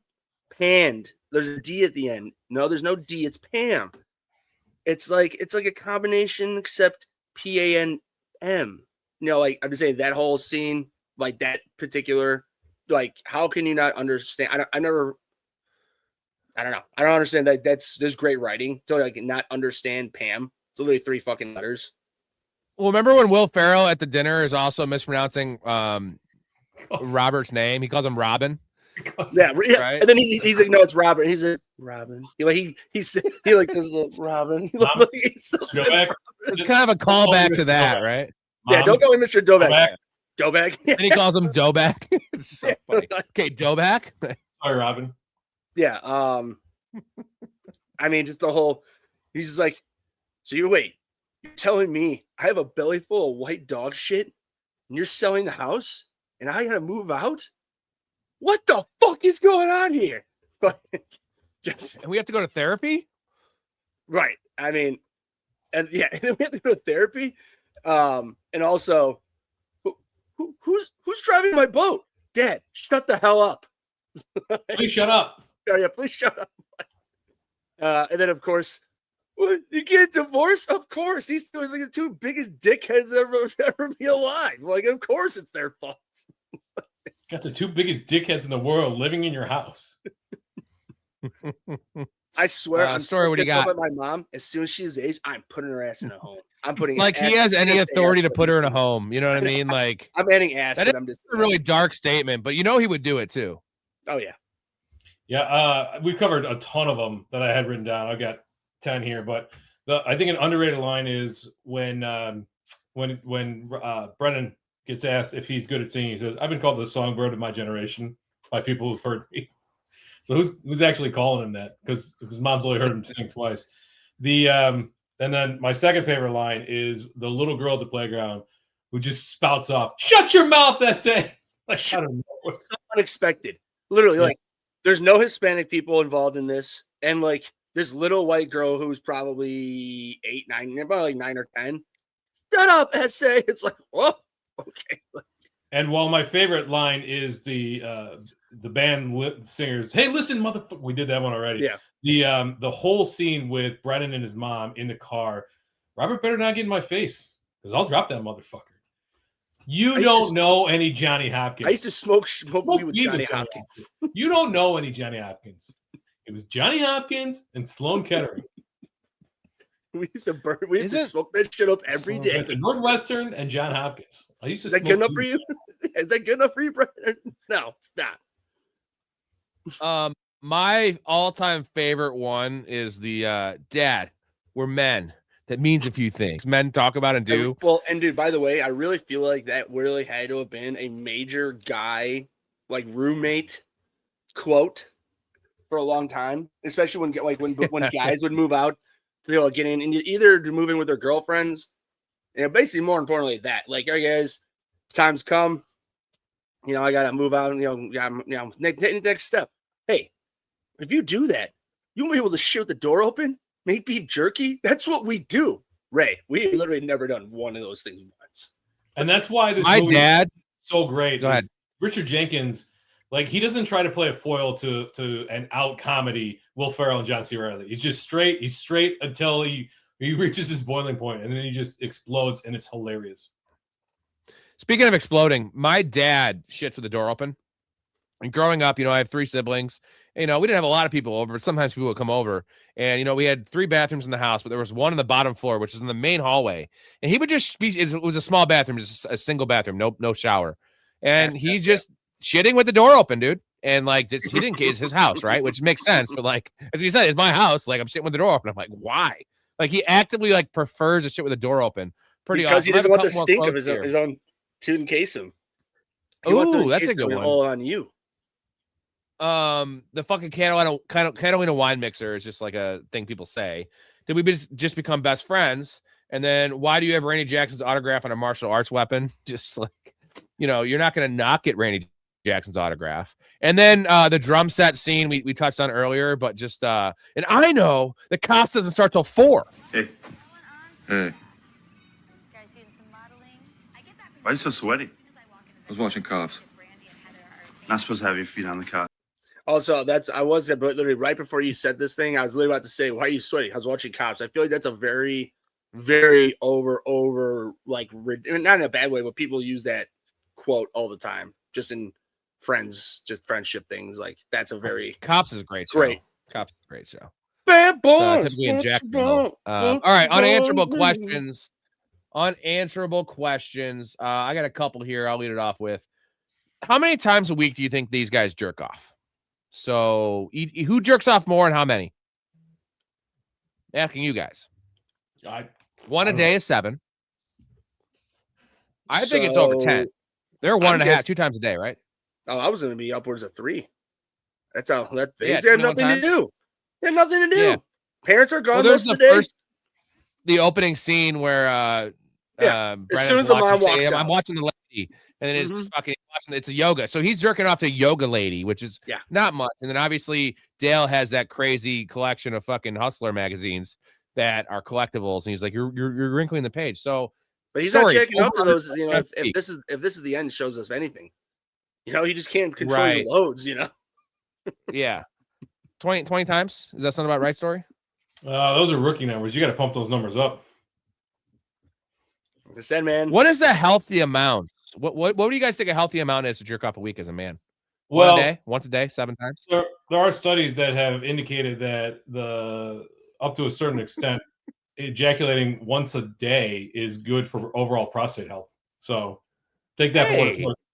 Yeah, doesn't. So I'm healthy as a horse. You're saying I'm the healthiest man alive, but you can't do it more than once a day. Is it actually like a counter? Is it counterintuitive to just jerk off? Does your hand actually start to grow hair on it? Diminishing returns beyond a certain extent. Again, like there needs to be more research on the subject, but it doesn't hurt to do it like all the time, other than when it becomes like an addiction. But Story, does the hand actually does the science show the hair growing on the hand after a while? Does that science back up anything, or is that just the hair growing on the hand? Yeah, have you ever heard that? It's like it was like the joke like parents would tell their kids. That's an old. We'll know if you're doing it because hair will start growing on your hand. Puritan scare tactic. All of a sudden, there's masturbation. Story. This is why Story is the GOAT and why this 3 panel is the ideal panel for these, because I asked Story what the proper amount of times to masturbate a week, where I say jerk off, and Story says studies show, like, just to start a statement after what I just said is studies show. That's such a storyline, and I appreciate you, my dude. This is what I bring to the table. I love it. So clearly Dale was a virgin, because the scene where Catherine Hahn fucks him in the bathroom, the quote of "it's so slippery" indicates he's never felt a pussy. because it's slippery. It's wet. Ideally it's slippery unless she's like not into you. Yeah. Right. So was Brennan a virgin too? Is most certainly yes. I'm gonna say no, but I think he might have only done it maybe one time. Because apparently, there's a quote in the beginning where they were wondering why the parents were talking to each other, why they didn't move out or why they didn't like move on with their lives. Mm-hmm. And it happened right around the time of the divorce. So essentially they were frozen in time from like 16 or 17 years old. So there's a chance Brennan got laid when he was 15 or 16. And then he never matured above that age. So Storey, Brennan, has he had sex? Did he have oral sex before? Or is he a total newbie? Is your conjecture that their Arrested Development is specifically related to the divorces of their respective spouses? Well, one died, one got divorced. Brennan's dad left. Yeah. Dale's mom died. Dale's mom died? Right. Is that in the movie? Yeah, that's what. No, that's literally the scene that he's talking about. Jenkins says when Dale's mom passed, then what goes into like his problems of why he had a hard time, and then when she's talking about, she's like, well, when Brennan's father left us, then he had a hard time. Because later on, Derek asked, "Are you trying to get mom and dad back together?" So I knew that one. Yeah, I don't know. Yeah, because remember when they're hanging the Christmas tree, and then Mary Steenburgen's like, "Hey, that's a nice sweater you have." Yeah, it was my mom's.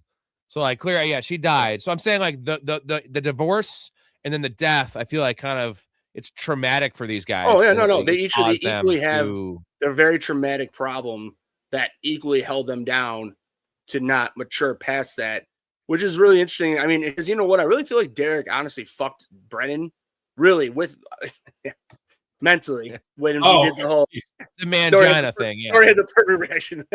But during the talent show, we'll assume at that point that the dad had left, so he's already growing up without a dad, and just trying to deal with that whole trauma, and then just trying to have the confidence to sing in front of all these people, and then his little brother at that just completely annihilates him, and then even like literally to the old man in the crowd, but he's just like rocking back and forth. Oh my God. How long do you think Brennan and the therapist lasted together? So obviously they're dating, so it actually worked. You think it actually worked? Because now he's successful. He has the karaoke business, right? I bet they got married, bro, and had kids. She's delusional enough that like literally at the end, he knows it's totally fucking. Oh yeah, but Brennan sure does look good in that damn or whatever. Look damn good in that pirate hat. Yeah, because you're right. Right, that's it. Thank you. Yeah, thank you. That was I knew there was some swearing. Is Denise there on a professional capacity at the dinner, or are they together now? Because they're together. No, they're together at that point for sure. Because that's why, like, when they introduce the whole, I would think that at that point they're a couple. I traveled 500 miles to give you my seed. Oh man, it's a great one, Jason. Good call, my brother.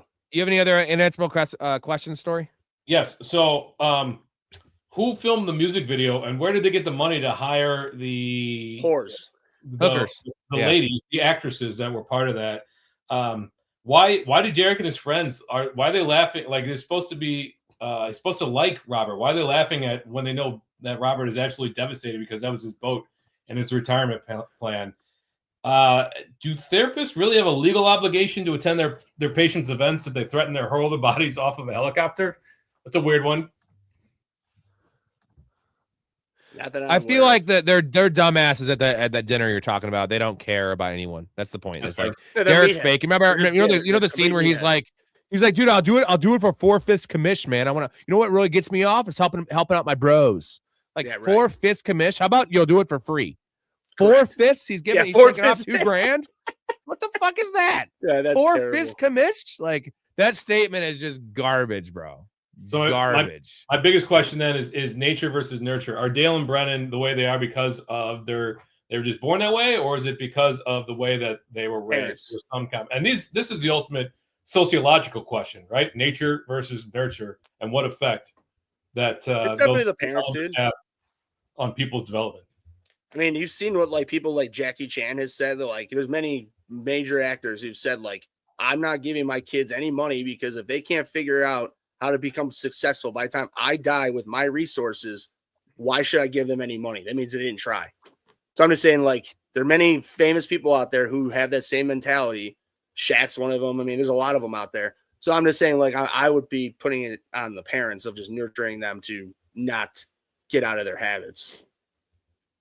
Yeah, that's the ultimate question. Well, you got any, Ray, unanswerable questions? Yeah, the only one, I mean, I think I said this over during this whole podcast, but just literally, what the hell have those two been doing the last 2 decades prior to this movie? Just in general. Playing like Guitar Hero, watching the yoga lady, jerking off, like, making nachos. Like, again, I guess I'm not going to, I know I'm not the perfect person by any means of the fucking whole notion of it, but dude, when I fucked my shoulder up, Rob, like 5 years ago, dude, and I was off work for like 6 months, bro, I was just like, okay, I watched enough TV, played enough video games. It's like smoked enough weed. Like, what the fuck else am I doing here? Like, I'm just saying, man, I know. I know there's a story. I get it. There's generations of families who have never worked. I don't know. I don't get it, but I just feel like it just gets old after a while. You want to do something. I don't know. So that's just one thing. Again, I said an unanswerable question for me because I personally just can't. And I know you two would probably be the same thing. Rob, I know you say you're not working, but you are working. You're doing something. You're putting effort into doing something. You're not just sitting at home not doing anything. So. And I jerk off a lot. So I think that's the answer. Is they're you're jerking rookie. it. You don't got rookie like, numbers. Their dicks are chafed. Yeah, I just know how to treat it so it doesn't chafe. You know what I mean? Story. Sorry. Any last questions that you have, or are we moving on here? Moving on. Okay. What's age? Jason has a super free boat ride you can get anytime with Tatus on it. What does that mean? Tatas. He means Tatas. Is that from the movie? So Ray's Tatas can be getting on for free. Jason, like, you offer a free boat ride that you can get anyone with Tatas on. I think that's what Jason said. Ray's winning. Woo! Ray, you got some luscious boobies, bro. I don't have any. I have a belly. I don't have boobies. Oh, Story, you don't really have you don't really have tits, do you? I've got average pecs. I've got muscular pecs. You do not want me to take this shirt off. The whole audience will get turned on. Says the guy that's always like, I'm not drinking this month. I need to lose weight. How do you think? That's why he has muscular pecs. How do you think I keep this in such great shape under here? I'm like this. Like I lather these up with Kegels every day in the shower. Oh Jesus. Okay, what's age? What's age the best? What's age the worst? He's like, you like this? You want to touch these? I haven't had a carb since 2004. I lather these bad boys up with Kegels in the shower every day. By the way, I really want to know what actor that was or model. I'm just saying because, like, obviously we know. I'm just saying, like, what? Just out of curiosity, what guy they pulled? All right, who's got a 6-pack?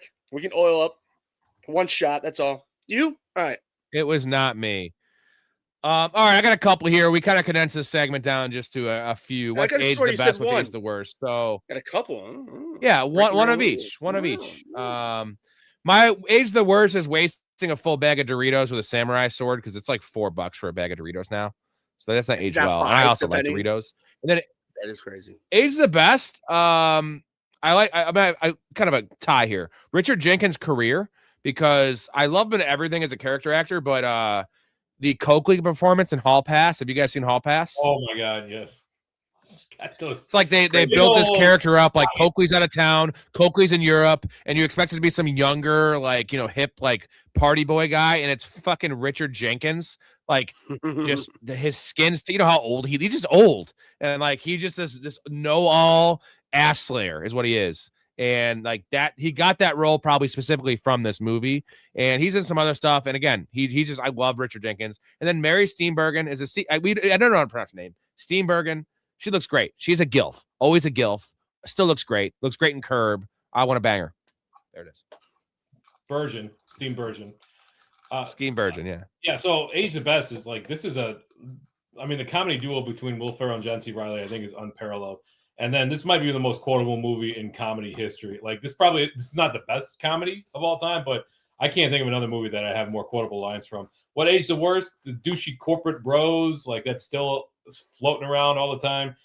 Bullying / attempted murder / beating up children probably doesn't age very well. And then the movie has some, I would say, modern day problems when it comes to certain homophobic slurs in there.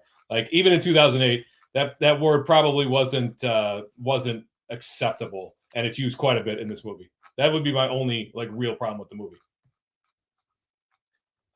Raymond? Yeah, I mean, story. I mean, I'm pretty much piggybacking on just because that's. I mean, I said the movie itself, the buddy comedy with it, and the quotability, just sort of like all in one for me because the movie has aged like fine wine. I mean, I understand like Story you just said there are some things about it which we all know aren't perfect about it, but in general, the general sense of this whole movie, though, the whole premise of it. That like it was very original when it came out, just two older 40-year-old dudes who never done anything and their parents getting married and they have to deal with each other. You know what I mean? Basically dealing with a mirror of themselves. And then just on top of that, like I said, with the buddy comedy, I mean, there's an endless list of buddy comedies that are out there throughout, history from the 70s, and maybe I'm sure before that and on. But this one definitely will always live on to be one of the best. And like Story said, this, if it's not the most quotable movie, it's definitely on the Mount Rushmore, and it's not even close. I mean, there's just even it's just like a 2-line, 1-line thing. People say various different quotes from this movie continuously and will forever, I feel like, because this will end up being like our children's age generation of like Billy Madison. You know what I mean? It's a little more raunchy, obviously, but like, and just saying in that aspect type deal. Yeah, I think Anchorman is right there with it in quotability. I think, Sex Panther. and Colby makes a good point. Talladega Nights is right there too. It's not as good of a movie. It's not as funny as a movie, but man, there's some quotable lines in that movie. Yeah, I'm not. I agree. It's very quotable, but it's not something I go back and rewatch very often. It drags in the watch middle. this or Anchorman. I'll have to find the actor. There was some very like it was a famous, very, very famous like serious actor or director, one of the two. And his favorite movie, first thing he said was Talladega Nights. It was very shy. I'll find it and let you guys know. But it was like one of those things that when I tell you guys, you'd be like, that guy? What the hell? I'm just saying, it was very unexpected. All right. What memorabilia do you guys want from this movie? I think if you didn't say the Samurai Sword with Randy Jackson's name on it, what do you even Step Brothers? Like, and then the is that what you got, Ray? I have Katana on there. Yep. Yeah.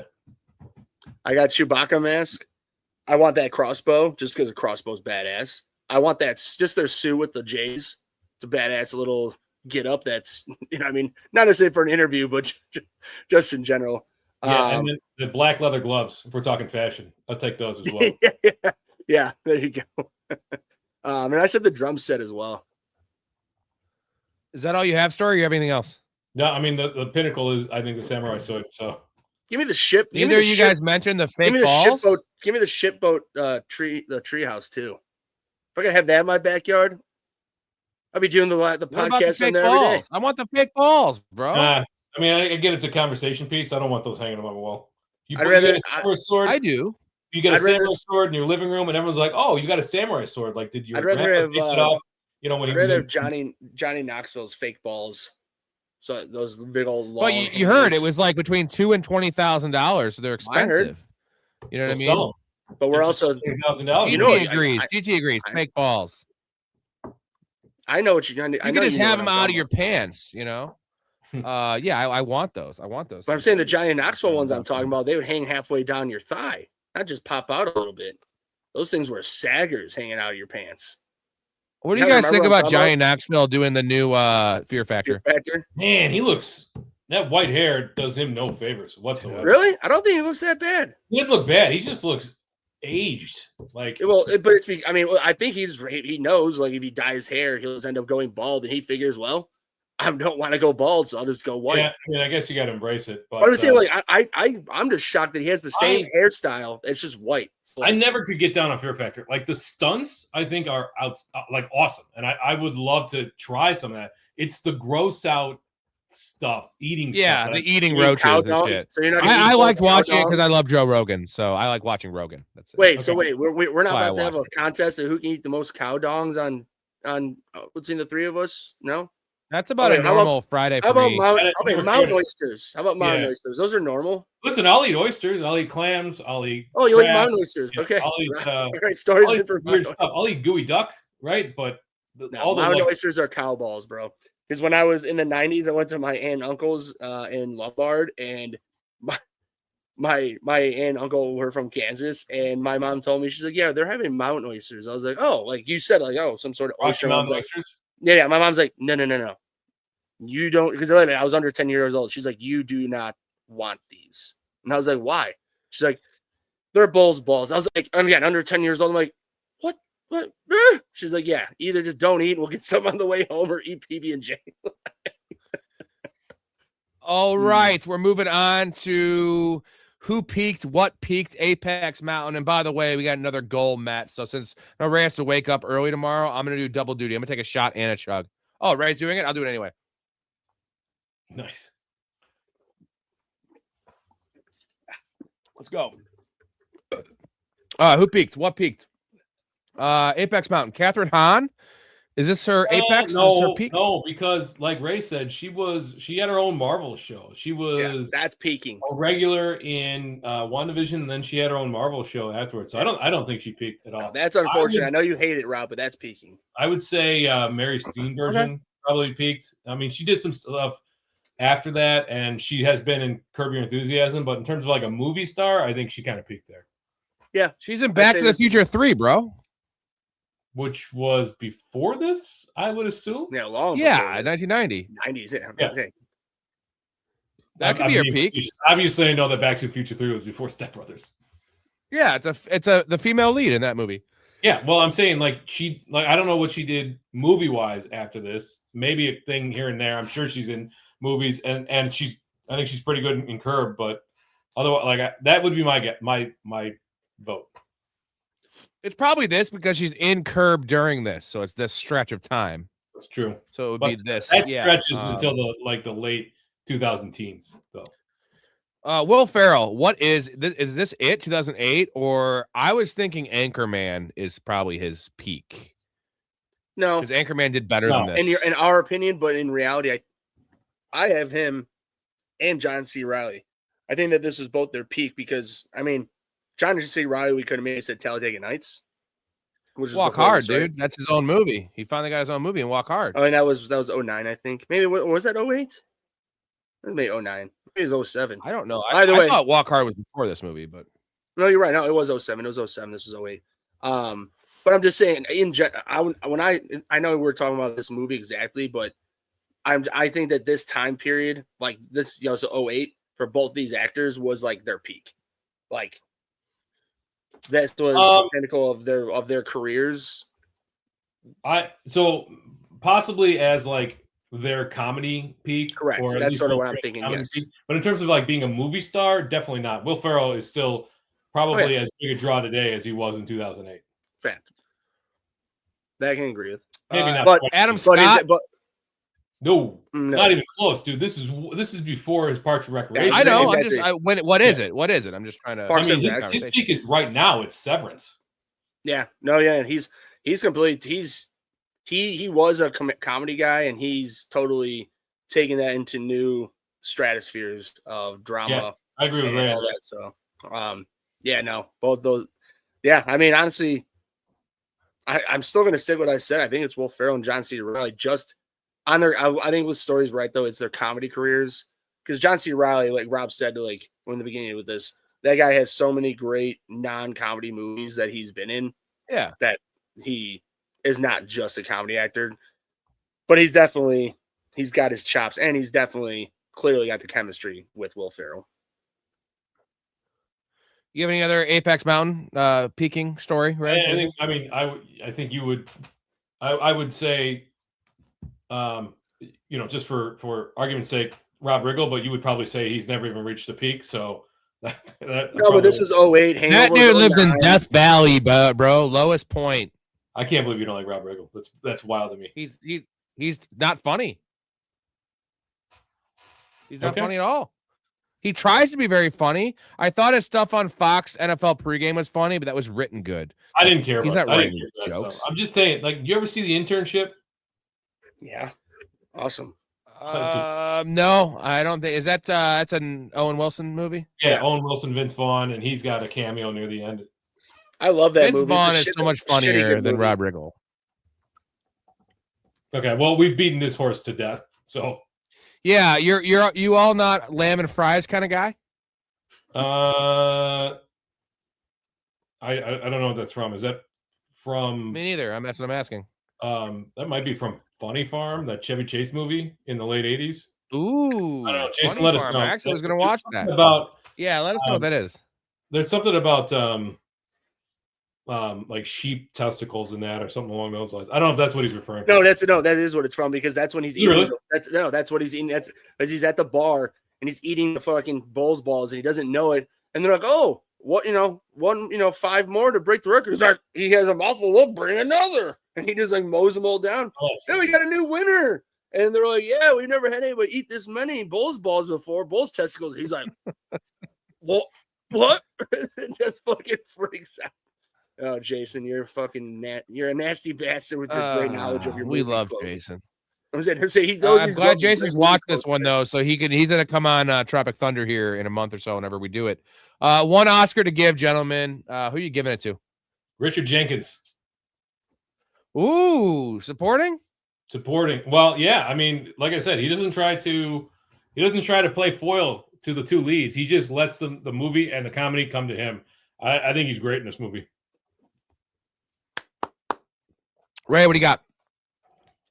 it's an easy answer. I just give it the coat to the main guys just because when I first watched this movie, it was the shell shock of watching 40-year-old gentlemen literally acting as if they were teenagers and or more importantly, probably younger. Because when this movie came out, summer of 2008, I was 17.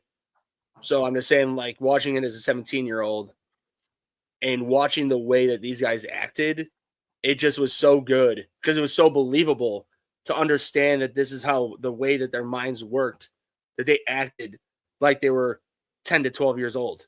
Like when they're like, hey, we left money for you to get pizza. Well, what if I want wings? You don't need wings. You know what I mean? Like, yeah, that's not enough. Yeah, exactly. Like just those, and then the dinner and just all these different things that they acted. It just was so believable that they really just killed it. I mean, without them, there's no Driven movie. But I mean, Story, that's a good call though, because I think that's pretty much from what I've understood over the years of watching, interviews and commentary and stuff like that, is that's pretty much what it was, is that he sort of just drove on as an actual, like, if you were the parent reacting to how these two idiots, how you would want to react. Sort of like, I don't know if you guys know in Dumb and Dumber, the guy, when they pick him up, the guy has the heart attack. That's him screaming at them when they're doing the my king bird. Yeah. Because I guess the director told Jim Carrey and Jeff Daniels be as annoying as possible. And that got the reaction from that guy. And they're like, the director's like, keep it going. So I'm just saying that. All right. Jenkins is really good, man. That's a good call. Story. Awesome. We have the last two categories are I'm going to give the same for both. One Oscar and who won the movie. So my Oscar is going to John C. Reilly because he is just as funny, if not funnier, than Will Ferrell. And Will Ferrell only does comedy. John C. Reilly is a legitimate actor, and he kills in this movie. So I'm going to say John C. Reilly also wins the movie. Or the other answer could be we won the movie because it's an all-time classic. I was going to go with Dale and Brennan. Who won the movie to you guys? Adam McKay. Adam McKay could have been the winner. Adam McKay has, dude, Adam McKay is one of the best SNL writers of all time. But I say Dale and Brennan because they miraculously managed to start this karaoke company out of the blue that's incredibly successful, it turns out. Also, if you look at Colby's comment, you had mentioned John C. Reilly and his acting chops. He brings up a good point. In Gangs in New York, John C. Reilly is a serious character. It just shows you how good his range is. And he's great in that movie. When he's shaking down the dead rabbits or what will become the dead rabbits, that's such an amazing. Plus, he was also in Perfect Storm. He's really good in that too. I didn't see that movie. Yeah, he's got the touching moments. You ever seen that movie, Story? I would say touching moments with his little kid, and I'm not gonna sit here and say Story. It's like, oh my god, all-time classic. But it's like, if you've never seen it, you need to watch it. Clooney, Wahlberg, John C. Reilly, William Fitcher. Oh, I like William Fichtner a Yeah, lot. Fichtner's in Yeah. there. Yeah, he's awesome. And as a matter of fact, Fichtner and Sean C. Reilly are like enemies on the boat. Like they don't like each other. So. Oh, really? Uh-huh. Dude, that guy's been in Who's the little so dude? much shit. Dude, he is the ultimate actor, bro, because he could walk down the street, and unless like film like us, he could just walk right past you. You would never know. I mean, I would because I love the guy. I know him in many movies. But if you're just a normal human being, like he could walk right past you.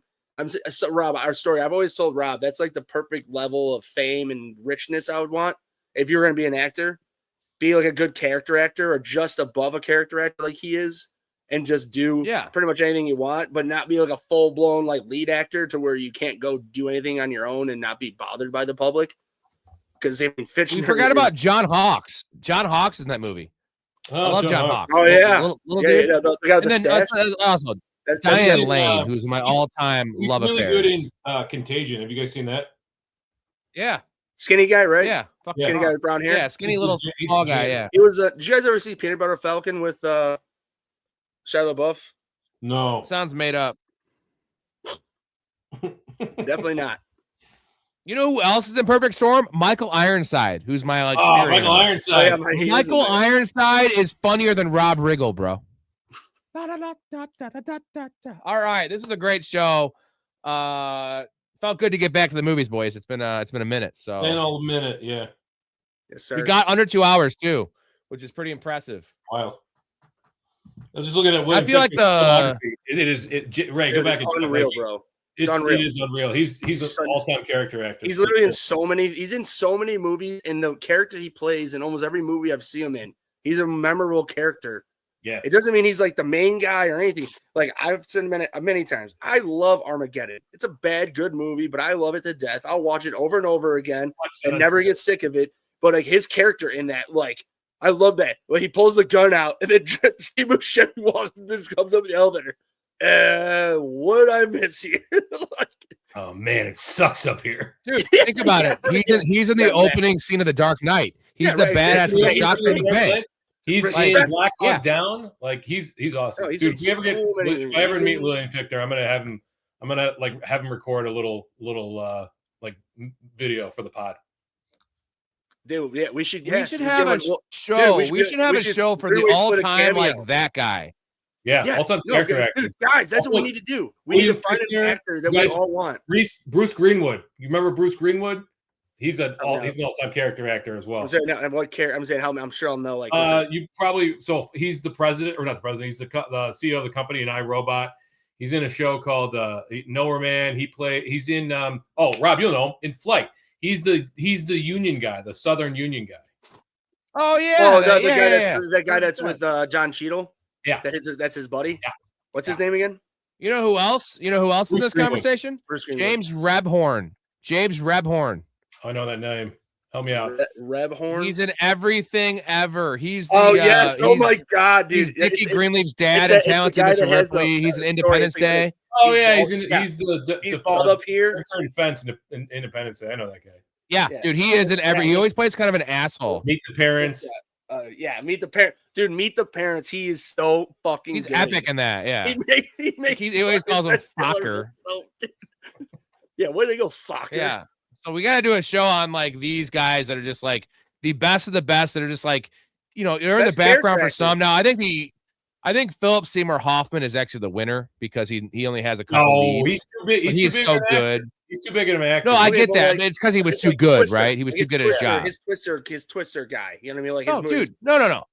There's only he only has 2 leading roles, I think. I didn't say that was a Philip leading Seymour role. Hoffman. He was not a leading role in Twister. No, I'm saying he only has 2 leading roles ever. Philip Seymour Hoffman. Master and the weird biopic he did. What's the biopic he did? In Cold Blood. Oh, the British. Capote. Capote. Yeah. It's about Capote. It's a biopic of Capote when Capote was writing In Cold Blood. Correct. There's like 3. There's like 3 total, dude. That's it. Like the rest of but it's just that he stands out so much. That's why we don't consider him. I'm sure you two could tell me what is. If you got an Oscar, you can't count. Like you can't count. Don't blame the guy for being so good at his job. He's essentially a 6th man that won an MVP, is what you're saying. Can you guys tell me? I know you both will be able to tell me. What is that major meme of Philip Seymour Hoffman, like all beat up looking and like seriously just looking right at Tom Cruise, and Tom Cruise is like all like he's bloody. He's just like, no, don't do it. You know, it's, oh my god, it's Mission Impossible.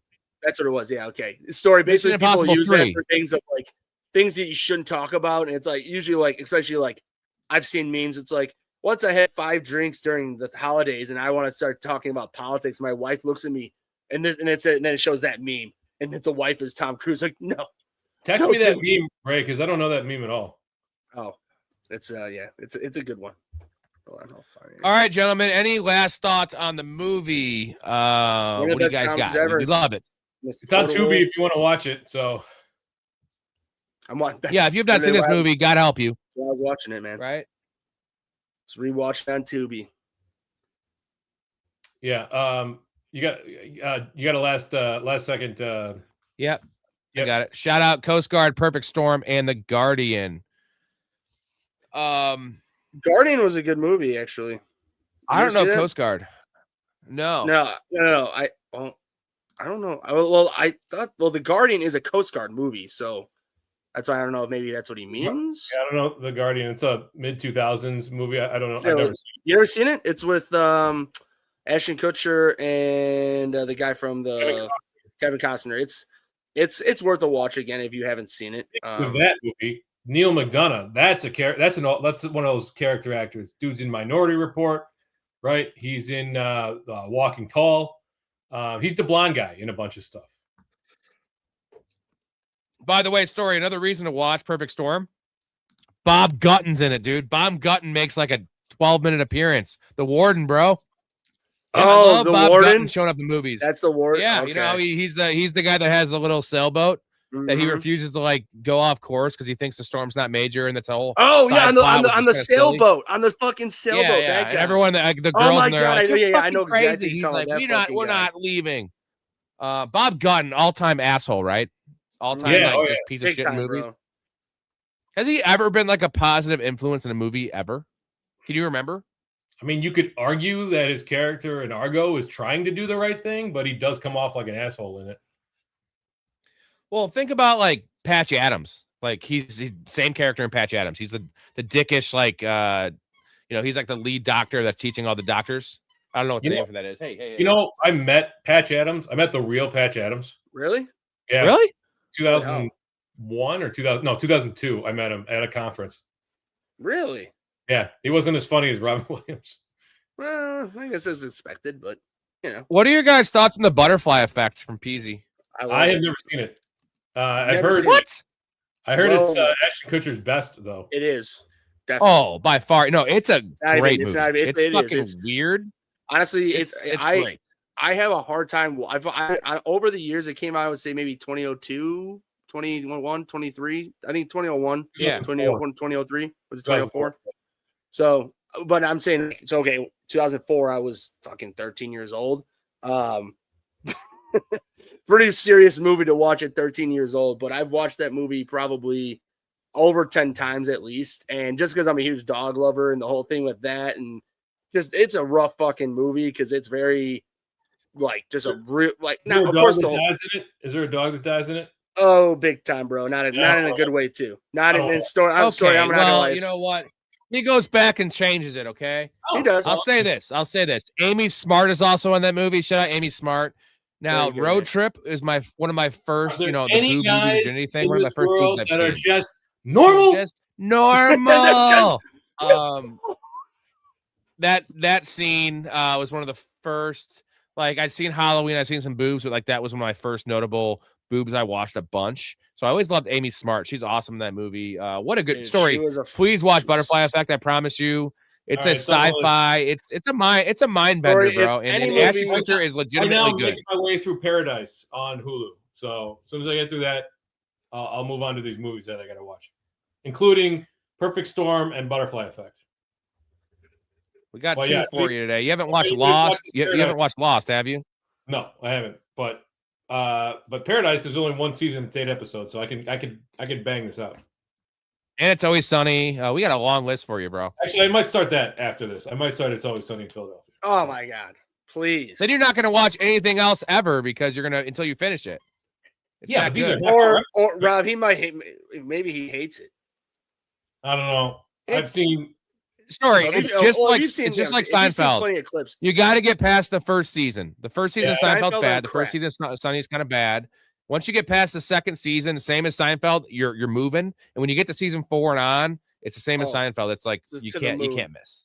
okay. So all Number right, two. gentlemen, this was awesome. Story. I'll just leave it at this. When I first watched It's Always Sunny when it came out, I was in high school when I found it. I was just so enthralled with it. I was just like, what does this remind me of? It was on the tip of my tongue. I just typed in like It's Always Sunny reviews. One of the first reviews I looked at, the person said, watching Always Sunny in Philadelphia is like watching Seinfeld on crack. And I was like, boom. Makes a lot of sense because they go MA. You know what I mean? They don't, they can go that much crazier of situations. And they actually do compared to smoke crack in the show. So. they do smoke early crack. episodes. You guys just gotta like let it sit. You're trying to like my buddy Matt's been telling me the same thing, and he's overselling it. Like I'll get to it. I promise you, I'll get to it. We're not overselling it. We won't oversell it. We're gonna keep on doing it. We love you. Okay. All right. It Mike has been on Storey, for 16 years. Big Ray. Action. Love you guys. We love Yeah, you everybody. guys. I'm gonna play one more clip before I sign off. You guys are welcome to sign off, and then we'll see you guys later this week. I'll be in touch with you guys. Okay. I forget where my story was going. Ah, damn it, Dale. Rob, I just want to say one last thing before we Damn get it, to Dale. Jason's thing. I forgot to bring this up when you played that clip originally. And honestly, I just noticed this today because I've been watching this movie a couple times today just to get revamped for this everything. When the original wedding happens, they said, or she says, the mom says, I'm sorry that my son Derek couldn't be here. He had a very important fishing trip to be on. I literally, again, I've seen this, and I'm not kidding. Just like how Story said, like just bits and pieces over the years. I honestly probably seen this movie 100 times, not fully, but just Yeah. And I've seen that clip, just watching it on that over 100 times. I have never ever noticed that, and that's fucking hilarious. That literally in that dinner clip, he's explaining that dinner or that fishing trip that it was so important to miss his mom's wedding because Marky Mark, the cubes. Not just the cubes, but he calls them the cubes. Super Chef Bobby Flay. Like, last thoughts. What does this mean? Do you know what this means? Last thoughts, Venezuela? Give me a second. I always have to do this with this fucking guy, our fucking boy. Jason's deep. I know he is. That's why I'm saying I love him. He just does this shit that I have to do these little as well movie quotes. Oh, no. He's talking about the country. He just can't spell because he's drunk. That's awesome. Hell yeah. God, Jason, I love you. Oh my god. You guys are great. Hey. Literally, I had to type it in. I just typed in that exact verbiage in the kid movie quote, and there's nothing came up. And I just thought to myself, I'm like, wait a minute. No, yeah.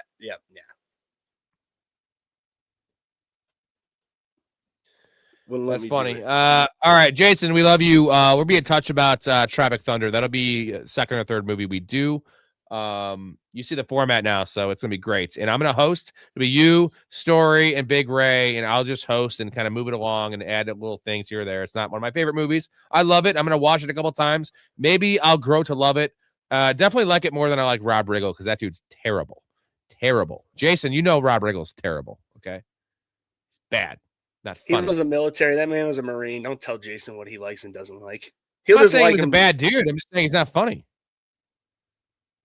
Military men typically aren't funny. I mean, all right. We'll see you later this week. We're gonna do some first wild card weekend previews. Thursday is our NFL fantasy draft. So we're gonna be drafting me, Story, and Ray. We're gonna be breaking down the teams, and then we'll do a little preview as well after that. That's Thursday. So 10:30 for the preview, PM Central. Appreciate you guys. Thank you, Ray. You're the man. Ray's birthday is also this weekend, Friday. So happy birthday, Ray. Appreciate it, brother. Maybe I'll see you. Oh, yeah. All right. Love your life. Everybody. Stay positive. Respect each other. Step Brothers is awesome. What a great show. Amazing. We'll see you soon.